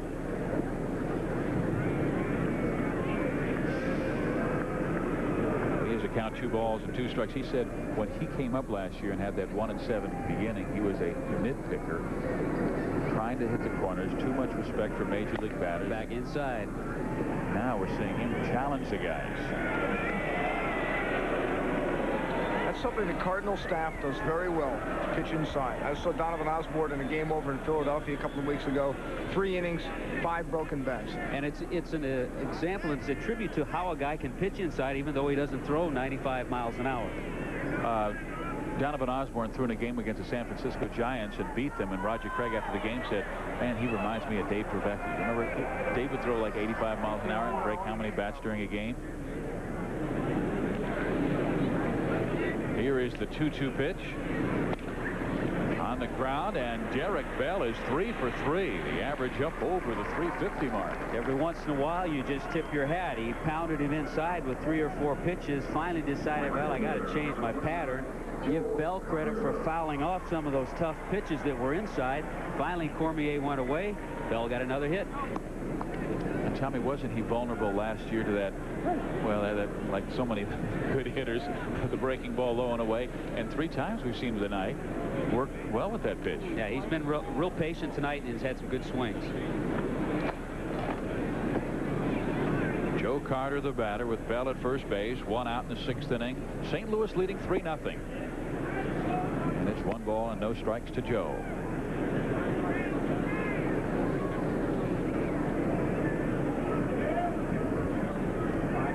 For 2 now.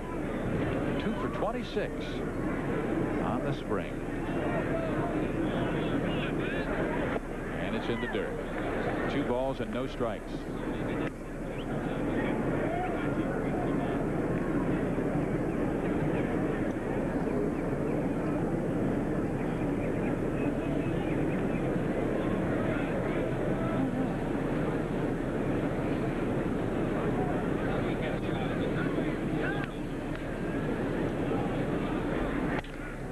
Carter busts one to Royer. 2nd for 1. On to first, and they got them both. Cormier continues his outstanding work, getting help from his defensive mates, and Ken Daly will head to the mound. We come back. St. Louis leading the world champion Toronto Blue Jays 3-0. New pitcher is Ken Daly, and he's coming back from left elbow problems last year and also a vertigo-related dizziness. 17.18 his earned run average last year at AAA, but he has thrown extremely well here in spring training. It's been a real disappointment for the Toronto Blue Jays. They signed Daly to a 3-year contract. This is the 3rd year of that contract, and they really would like to reap some of those rewards. He has thrown well. The problem is they don't know if he'll hold up during the whole season because he basically hasn't pitched in 2 years. He's only thrown 4 1/3 innings for the Blue Jays in the major leagues the last 2 years.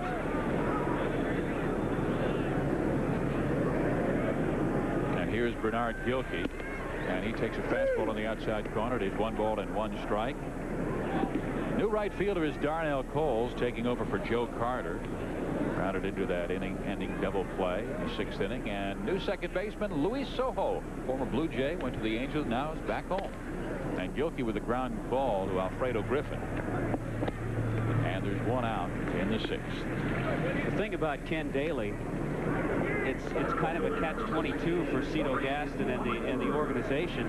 As much as they would like to have his left arm out there, a guy who had some solid seasons for the St. Louis Cardinals a few years back, they'd also like to see him pitch and perhaps do that in AAA.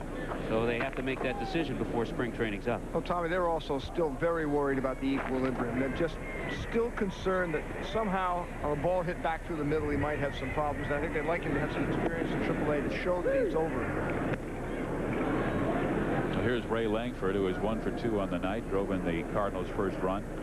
Didn't Nick Kosaski have recurring problems? He'd feel well for a couple of days and then another.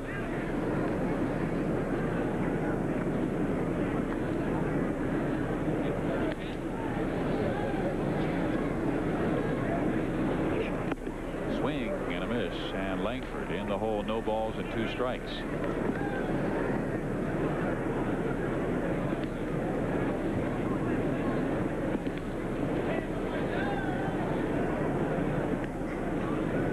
Daly's 0-2. Wrinkle misses away, and it is 1 ball and 2 strikes.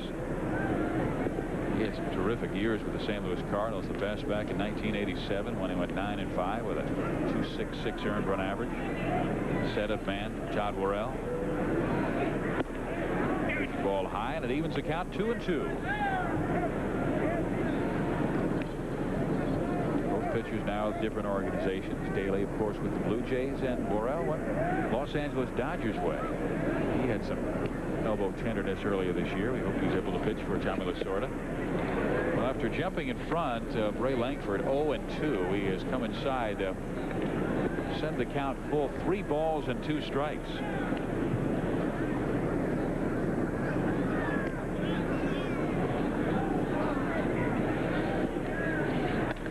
And Langford takes it the opposite way, backing up Derek Bell. He's there, makes the catch, and 2 out. You know, with Brian Jordan coming up, he caught a ball last inning in the outfield that Alomar hit. And as an outfielder, you always want to turn the proper way to get yourself in the right fielding position. That time he did it okay, but there was a time when they were working with the outfielders and he was sometimes going to the left, sometimes turning to the right, and they were a little concerned. Joe Torre said, hey, this guy's a defensive back. He's a gifted athlete. Let him do it whatever way he wants as long as he catches the ball. He's just trying to read the batter's eyes. What a great superstar he was in the NFL for the Atlanta Falcons. He went to the Pro Bowl one year. Great football, baseball player at Richmond University. Takes a swing, but went around. It is 0-2. That's a pitch that Daly can combine with his good fastball. He throws a lot of fastballs up in the strike zone, and then if he can break off the sharp breaking ball like that, he'll get hitters to chase it.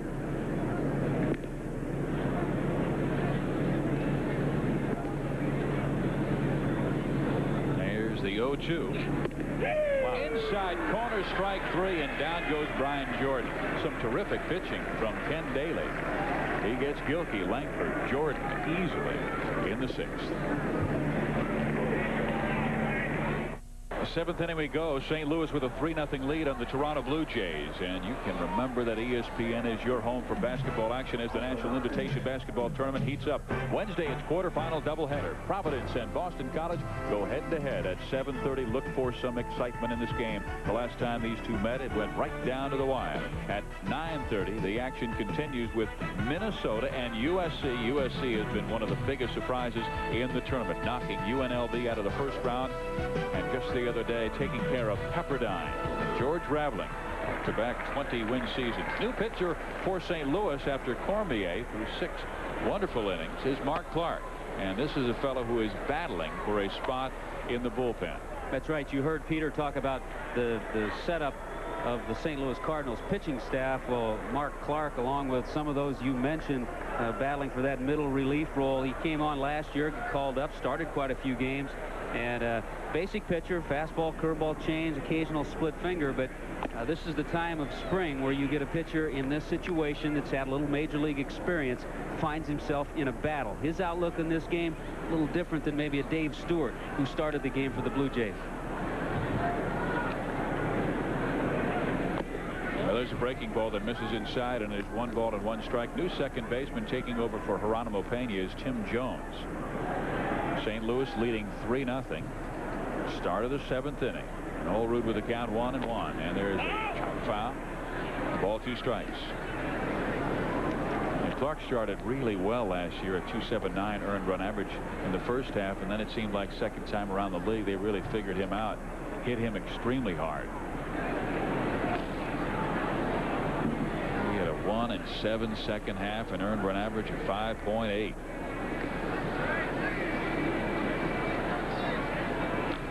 A 1-2 pitch. Olerud hits it hard to right field. That is a base hit.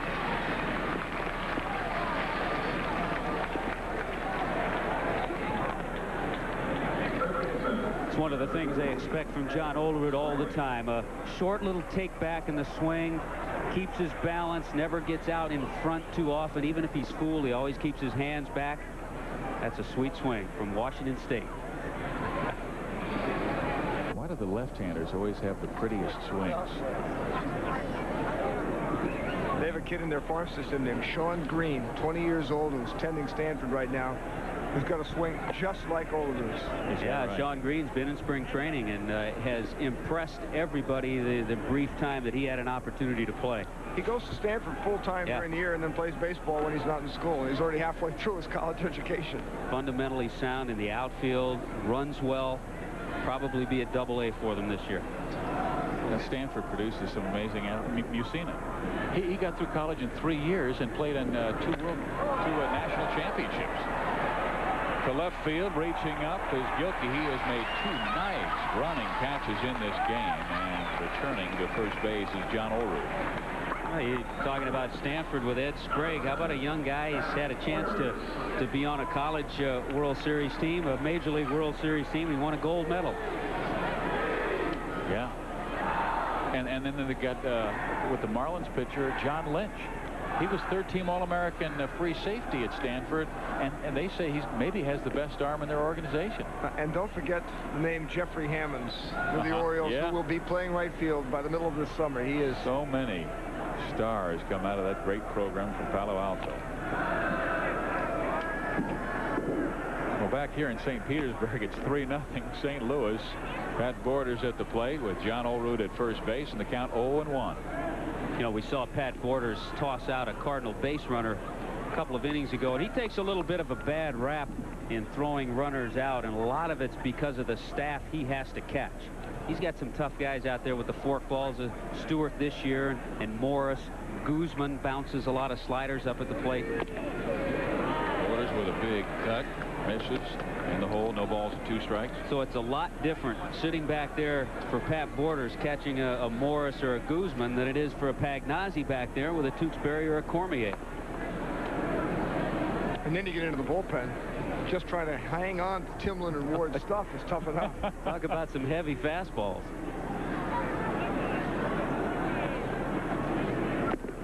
Way inside and knocks down Pat Borders. Both catches we're talking about came up as third baseman. Pagnazzi, the University of Arkansas, and Borders in college in his first year in the pros. You know, which really seems to be the case. Not many youngsters are groomed as catchers. They always seem to be a good athlete who plays another position, and all of a sudden they get to a point in their career where maybe catching is the best way to get to the major leagues. The case in point, you mentioned Borders and Pagnazzi, both here tonight. And Terry Steinbach, probably the best numerically. Borders rips it foul. Skip rope down to third base is Rich Hacker, the third base coach. Yeah, all of the guys who have been around. I think Bob Baylor moved into that position. Yeah. Hacker was there. Bob Baylor. Was an original last year. An original Blue Jay. Can't coaches go 9 in spring training?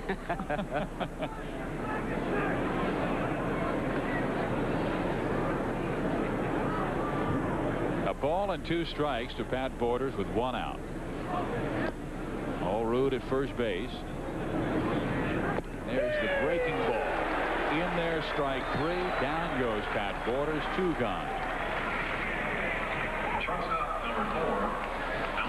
First Blue Jay Bob Baylor. Opening day here on ESPN. We'll have the Dodgers and the Marlins 2 o'clock Eastern time. Who will be their first hitter? We will find out on ESPN at 2 o'clock. And then the Phillies go against the Astros. The Astros with so many stars like Greg Swindell and Doug Braybeck will be their starting pitcher on opening day. I believe one of those guys, maybe Pete Harnish. Griffin with a ground ball taken care of by the first baseman Brewer, and he throws to second and gets the force there with Ozzie Smith. Cardinals holding on to a 3-0 lead against Toronto. World champion Toronto Blue Jays down to the St. Louis Cardinals 3-0 here in St. Petersburg, Florida. Steve Physiak and Peter Gammons and Tommy Hutton, and we are joined just a little bit later with Bob Costas. Bob, good to have us. How you doing, Steve? Hey, one of the great baseball fans and terrific broadcasters. We want you to tell us who the St. Louis Cardinals or the Toronto Blue Jays pitcher is now. I really have no idea. You know, the last time NBC had baseball, Steve, it was 1989. The last game I broadcast involved the Blue Jays against the Oakland A's. And since then, I've been in sort of an incubation chamber in terms of baseball. When Martinez came in to catch, I thought it was Buck Martinez. I mean, what do I know? But this guy's is familiar. This would appear to be Danny Cox. And it is. And the pitch. A ball and a strike. So it brings you down St. Petersburg way. Well, just a few days off in between NBA assignments with NBC. And so I thought I'd come down and catch a few games. Bob, catch a few games and play short a little bit, I heard. It was a Legends of Baseball game, and I guess if it includes me, the word legends is used very loosely, but there was one ringer for each side among the old-timers. Glenn Fry, the former Eagle, played right field for the American League, and I played shortstop for the National League on Saturday night here. In the air. And Derek Bell takes care of it in 1 out. Well, just in case your network gets the games in the future, we'd like you to do play-by-play the rest of this inning. You don't want to show me up that way, do you, Steve? No, really? absolutely not. Steve, I'm saving it. I'm saving it for when they pay me a huge amount of money to do it. Well, I tell you what, the three of us have come up with 13 cents. Will that be enough for the rest of this inning?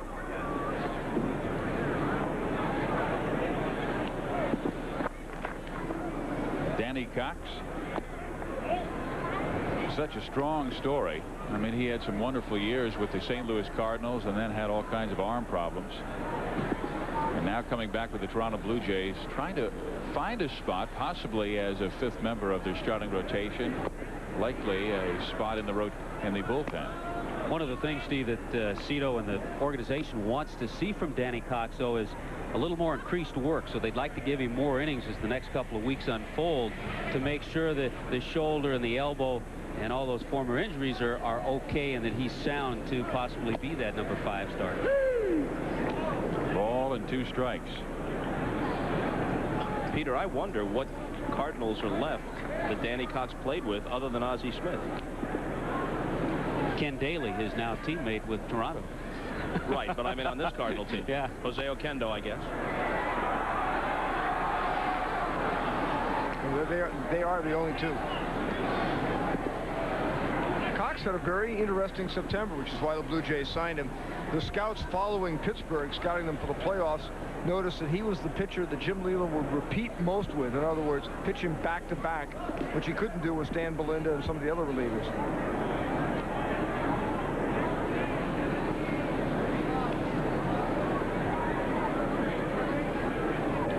Cox with the 1-2, and Roy takes it inside. 2 balls and 2 strikes. Bob, I was reading an article the other day where people were asked, celebrities were asked what they would do if they were the commissioner of baseball, and you had a very interesting comment. Oh, I guess they provided me with the broad powers that the commissioner's office at least previously had, and they said I could make any one decree. Stan Royer goes down on strikes, goes down looking, Steve, and I said that I would decree that all baseball cards had to be sold with that piece of pink gum affixed to the top card that leaves that film on it in perpetuity, so that even if you look at an old Hector Lopez from 1958, if it was the top card, it still has that faint smell and that little film of the pink bubble gum on top of it. And I would also make it a crime to buy or sell baseball cards. You could flip them, you could trade them, you could put them on the spoke of your bike, you could play knock-a-lena with them or closest to the wall, but you could not buy or sell them. I think you're the next commissioner. Ball and a strike. Probably what everyone has been looking for. You wouldn't imagine, though, that the people who run the game at this point would truly be interested in someone who cared about the sport first and foremost as the commissioner, would they? Ball and 2 strikes. Tom Pagnozzi, 2 outs here in the 7th inning. 3-0. St. Louis has the lead. No, you have to have more interest in T-shirts in Taiwan. That's the primary interest. International marketing. The count of ball and 2 strikes. Bob, what are your concerns about the state of Major League Baseball right now? Have you heard about serious and positive discussions between owners and players? Well, I saw Dick Ravitch at the ball game yesterday, and I don't know if it's a front or not, but I get the feeling, and I think he's sincere, that he is optimistic, and he thinks that that there's a chance for the parties to work, if not as partners, then as something other than adversaries, which has been what's characterized their relationship from the get-go. Bob, I think his greatest problem is not going to be with the Players Association. It's going to be with the owners. Trying to get them to move to a revenue sharing? And to realize that they should listen to the players' voice. Nice inning for Danny Cox. We head to the 8th. It is St. Louis 3 and Toronto Blue Jays nothing.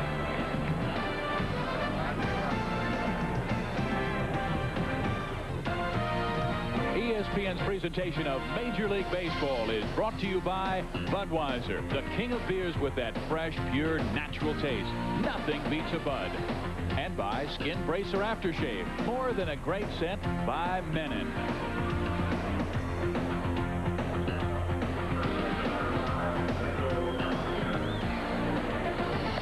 3-0 St. Louis. Steve Physiak with Peter Gammons, Tommy Hutton, and Bob Costas at St. Petersburg, Florida. New pitcher for the Cardinals is Rob Murphy, and he will face Domingo Martinez.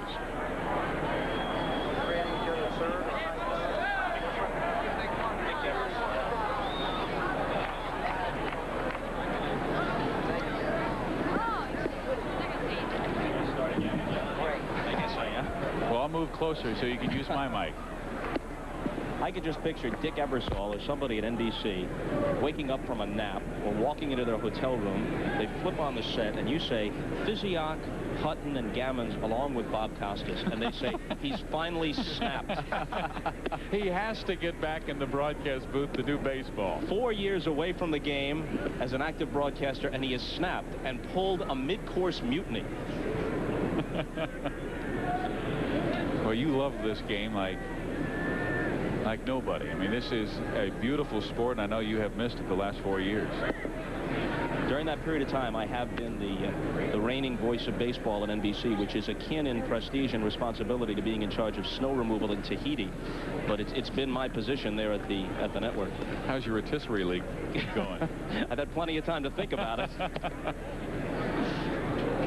Well, Domingo Martinez walks against Rob Murphy. Start this 8th inning. Peter Murphy, a guy who everybody has said is throwing the ball very well this spring. Kind of an interesting story. The reclamation of Rob Murphy. They signed him as a free agent. Well, he was blown out by 4 years of being gotten up about 400 times a year by Pete Rose and then Joe Morgan. Lost his velocity after 75 appearances a year over 4 years. Early last year in Houston, trainer Dave Labossiere gave him some treatment that freed him up. They got rid of the tendonitis. He went on the disabled list, came back. He threw very well the last 2 months. The Astros really tried hard to re-sign him. But he's back throwing the way he did when he first came up with the Reds. And in fact, Joe Coleman said that if Lee Smith should get hurt and be on the disabled list for 2 or 3 weeks, Murphy would be every bit as much the closer as Mike Perez. Murphy, one of those pitchers that gives you that short arm, almost like a dart thrower, and that means he's hard to pick up. As a hitter, it's hard to pick up a guy like this. Even though he might be throwing high 80s, it appears to be in the 90s. He's also a computer genius who sat down the other day and figured out how much you'd have to spend and how long it would take to fill out all the cards to win the Florida lottery. He came out that you'd have to spend $14 million. It would take you 10 days. Speaking of closers, Lee Smith warming up in the Cardinals bullpen. Yeah, we're going to see Lee Smith the last inning. Be the first time this spring that Joe Torre's used him back-to-back nights. He pitched in the ball game yesterday for him. White takes it to center field on quickly. Ray Langford, he gets there. And there's one gone. Retreating to first base is Martinez. There's no question. We've seen all three of these Cardinal outfielders, the guys we talked about at the beginning of the game, go after balls and make good plays. We've seen Gilkey make a couple. Langford right there got a good jump to come in on that ball. And we saw Brian Jordan a couple of innings ago go back on the ball nicely.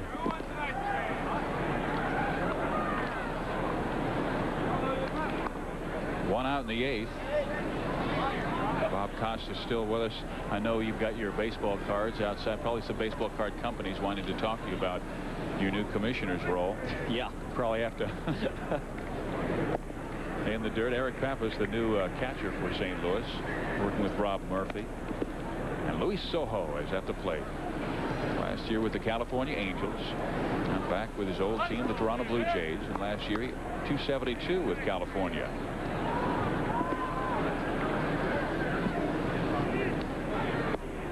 Check of the swing, but he went around, and it is ball and a strike. That's the other pitch that makes Murphy tough, that off-speed pitch.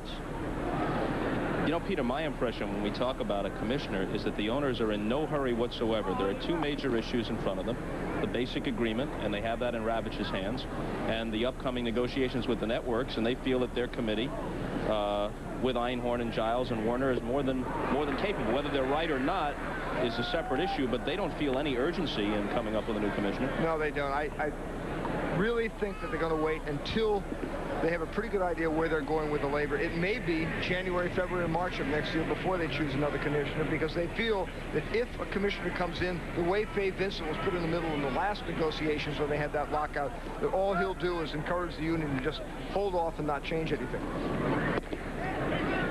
I spoke with Seelig a couple of weeks ago, and he steadfastly maintains that whoever the new commissioner is, that commissioner will be empowered to be a strong commissioner. And he says that it was simply disagreements with Vincent the individual, not with the concept of the commissioner, which he believes has to be modified, but not totally emasculated. I do think they have to better define the role. When they created the commissioner's office after the Black Sox scandal, they just sort of threw out this broad best interest of baseball, and it became impossible for Fay Vincent, because every time he tried to exercise the power, up came the lawyers. Count full to Luis Sojo, 3-2. I don't think you can find anybody accept the role until it's defined in black and white as to what the duties are. At least not anyone of consequence after what happened to Vincent, most of whose rulings. And a swing and a miss for Sojo. He is gone, and 2 outs here in the 8th inning. Most of Vincent's rulings, I think, could be pretty well defended by logic and by the overall best interests of the game, but he kept running into individual owners or factions among the owners who, for their own short-term self-interest, disagreed with him, and eventually he alienated the majority. And this is what Dick Ravitch is eventually going to run into. But he tries to get some form of revenue, a stronger form of revenue sharing and the salary cap. He still has to go to war with the Chicago Tribune and the New York Mets and a couple of the other Baltimore Orioles and some of the big market, big money teams that simply do not want to share.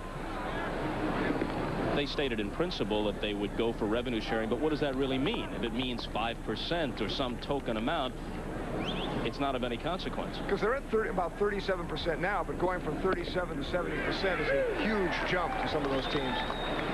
Guy meant a 5% increase, not 5% overall. Obviously, they share all the network television revenues, but the main thing is, will the Yankees, will the White Sox, the Cubs, the Dodgers share their local and regional revenue with teams like the Pirates and the Brewers and the Mariners?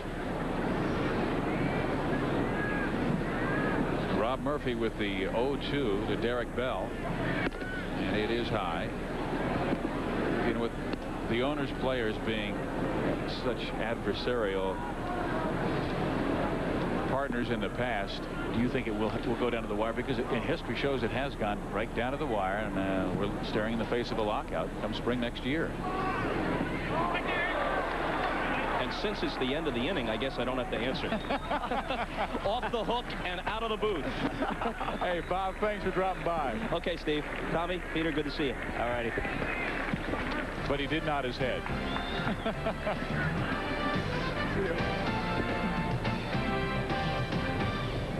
Cardinals with a 3-0 lead on the Toronto Blue Jays. 8th inning of play. And stepping to the plate is Luis Alicea. Looking at the sold-out crowd here at Al Lang Stadium, 6,474. Solid for tonight's ball game. Alicea, Jones, and Ozzie Smith here in the 8th inning, unless somebody pinch hits for Ozzie. And there's a breaking ball. Peter had a conversation with some people a couple of weeks ago about the spring training attendance. You can remember years ago, they didn't pack stadiums here in Florida and Arizona the way they do now. I think baseball has become so multifaceted in terms of all the different interests, all the rotisserie people. It's also become part of people's vacations. They come to Florida, go to Arizona, spend a week. It's actually much friendlier. It's a lot more fun. In most parks, you have some contact with players. You can get autographs, and then you can combine it with all the different types of theme parks that are around in the areas. But I know a lot of people who enjoy spring training more than they enjoy the regular season. You're right. Speaking of rotisserie leagues, you hear more and more players hearing boos from players who chose them. They didn't do well, and they were mad at them. What do you mean your rotisserie league didn't do well because of me? There is Luis Alicea, and the count is 2 balls, 2 strikes. It goes full at 3-2. Do you guys have any rotisserie sleepers that our fans should know about? I know know Tommy does. That's Peter's next show. Left field, and Derek Bell, he has to play it on a hop, and Alicea is done. This is a fellow who has been talking trade. He sees Okendo behind Pena. He says, where's the spot for me? Well, Alicea, another one of the many second basemen that the Cardinals had to put on the disabled list last year, but there was a time I remember going in and doing some games in St. Louis. He had an incredible run of events, 2 or 3 games in a row, where he was the hero every day. And then he went down with an injury, and it was somebody else.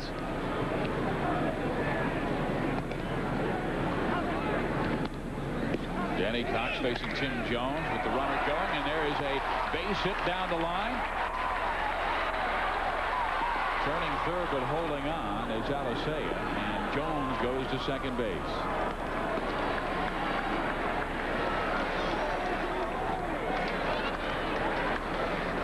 You couldn't name the number of players the Cardinals have that Joe Torre can use this play, the hit and run. He has so many. But Tim Jones and Alicea work it to perfection. Nice little pitch, fastball that's tailing away. Good pitch to go the other way, but you still have to do it. Jones does it. It's played well by Derek Bell to hold Alicea at third base, keep him from scoring. So Lee's at third, second base Jones, nobody out. Here is Ozzie Smith.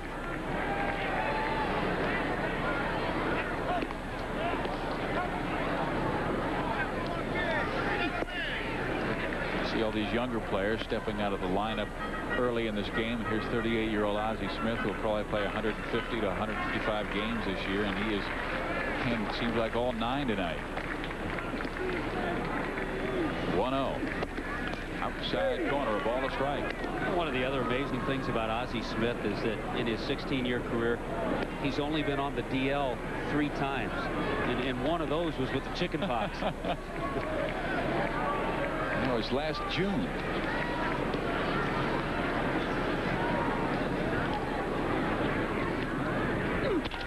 Ozzie spanks it to right field. In comes Alicea. Stopping at third, Jones. It's 4-0 St. Louis. So he has a pair of hits, a pair of RBIs in the night. Well, I tell you what, we saw Ozzie get the sacrifice fly in the 5th inning, and I talked about situational hitting. Here again, a situation, he's looking for a pitch that he can pull and drive. He gets it. Inside fastball, look how he turns his hips, is able to drive it hard into right field to pick up the base hit and RBI, and Ozzie takes the rest of the night off. For the Cardinals, number 24, Van Snyder. Tommy, this is something that the Cardinals were really concerned about. Other than Ozzie, their situational hitting was very poor. One of the reasons for the Jeffrey deal was to get someone who didn't strike out into that 3rd spot and get Langford out to 4th. Last year, Joe Torre said they had a stretch before the All-Star break. In a 3-week stretch, 27 runners on 3rd with less than 2 outs. They got 4 of them in. He said it got so bad, I was starting to pray for double plays. At least we get a run.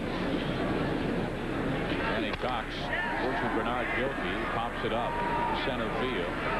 White is there, tagging is third, but holding is Jones. The throw is strong, but cut off. Yeah, they struck out almost 1,000 times last year, the Cardinals, as a team, and for a St. Louis Cardinal baseball team, that's way too many times.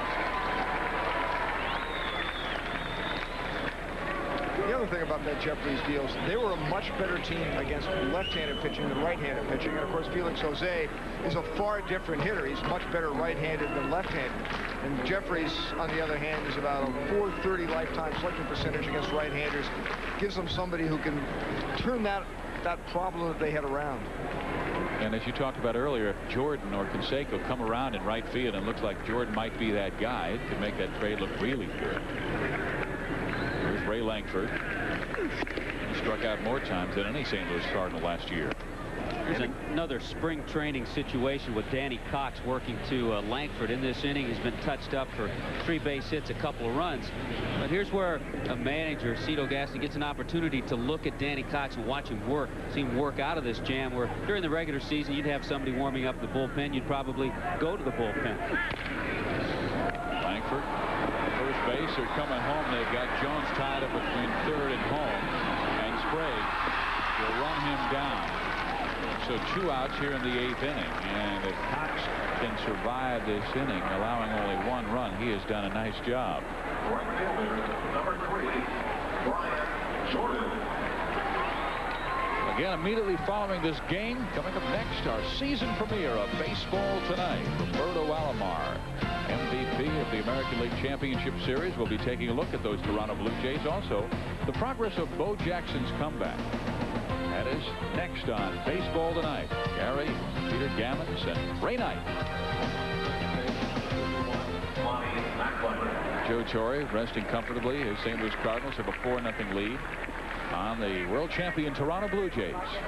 Game 6. The Atlanta Braves last year, a thrilling ALCS, a thrilling World Series, and a very dramatic NLCS with Pittsburgh and Atlanta. They had a great postseason last year. Macklin in the game now. He's better than .320 for St. Louis. He's pinch running at second base. Here's Lonnie. Not much power and also not much speed for a guy with .324 last year and is a St. Louis outfielder. Only had 4 stolen bases. Here's Brian Jordan.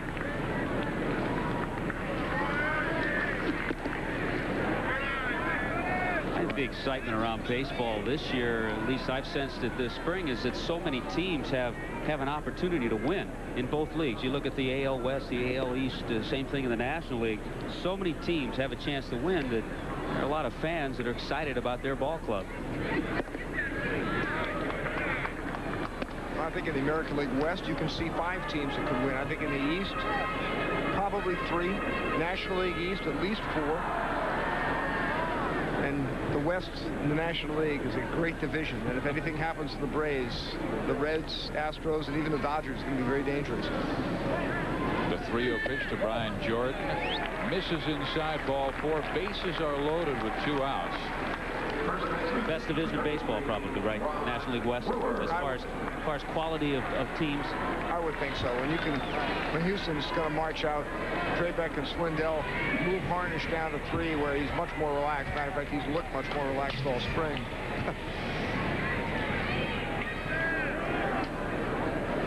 And Atlanta has had such great fortune in recent years with their starting rotation being very healthy. Good pitch by Cox, a little off speed. And the Blue Jays are going to have to worry about the Orioles and the Yankees.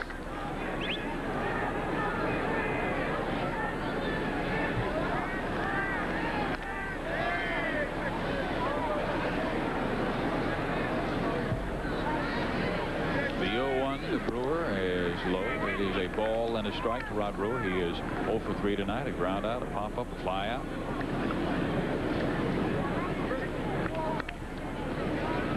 St. Louis Cardinals, they are my pick, Peter Gammons' pick to win the National League East. Tommy, who are you going with in the National League? I'm going with the Philadelphia Phillies. Are you? This year, yeah. I think all of a sudden if they can get some of that pitching to come around, you hear that so often, but they certainly have offense. I think their defense is solid enough. I've seen a lot of them this spring. I like them a lot. I'm worried about 2 things. I'm worried about Kruk's knee. With that, you just don't know with the weight he carries. And the other thing I'm worried about is the bullpen. They really need to go out and get a reliever or 2. Climbing the ladder, Luis Sojo to take a base hit away from Rod Brewer. Cardinals come up with 1 more run here in the 8th, and they'll head to the 9th, leading Toronto 4-0. East Coast, and that guy is not 1 bit tired. He is a future baseball fan. We're here at Al Lang Stadium. Attendance 6,474. Another sellout crowd as the St. Louis Cardinals leading the world champs 4-0. And here is Old Man River, Lee Smith. 70 games last year. He keeps rolling along. 3.12 the earned run average. 43 saves to lead the National League. As I mentioned earlier, when we had the shot of Lee Smith warming up the bullpen, again, managers do this in spring training to build up the strength, especially in their closers. This is the second time, or the first time, that Lee Smith now will have worked 2 days in a row, because when the season comes around, there certainly will be times when Joe Torre will have to go to Lee Smith more than once in a row.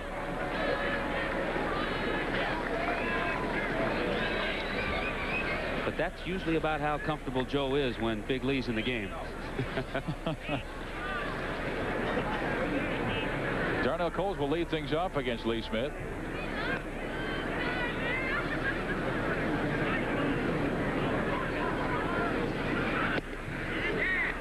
The fastball misses away. 1 ball and no strikes.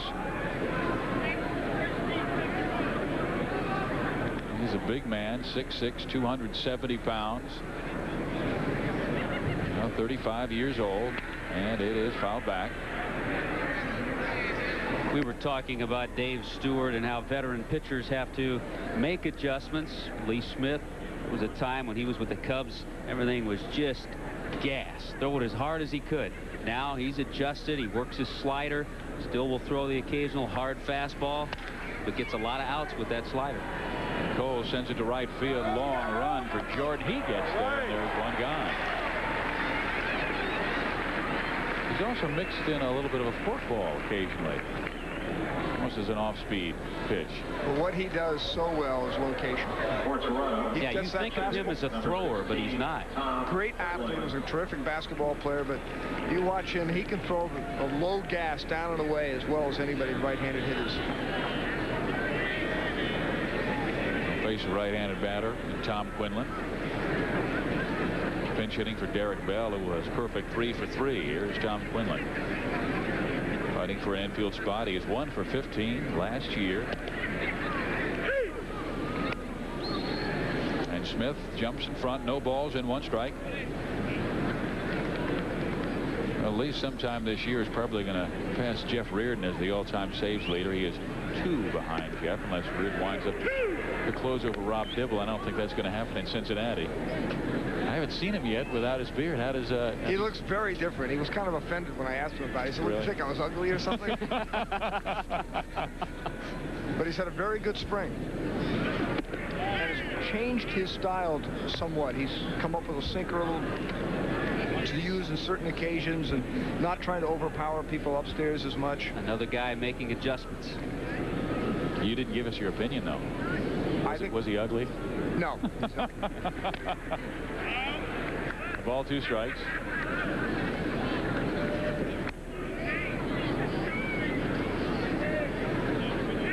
Jeff with 357 saves. Lee Smith with 355. After Quinlan, a ball, 2 strikes, 1 out. We're in the 9th inning. St. Louis leading 4-0. Swing and a miss, and Lee Smith boom boom to Coles and Quinlan, 2 outs. We're down to our final at-bat. Pagnassi thinks that we will see better velocity from Lee Smith this year than we did last year, because there were so many occasions last year where they were uncertain with Todd Worrell whether he could go an extra inning.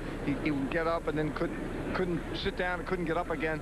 He says that with more consistent work, Smith will have a better year than he did last year. Sprague hits it in the air, center field.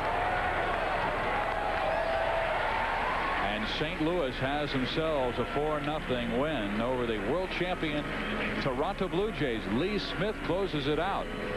Final 3 outs, and Joe Torre is 9-8 in Grapefruit League play.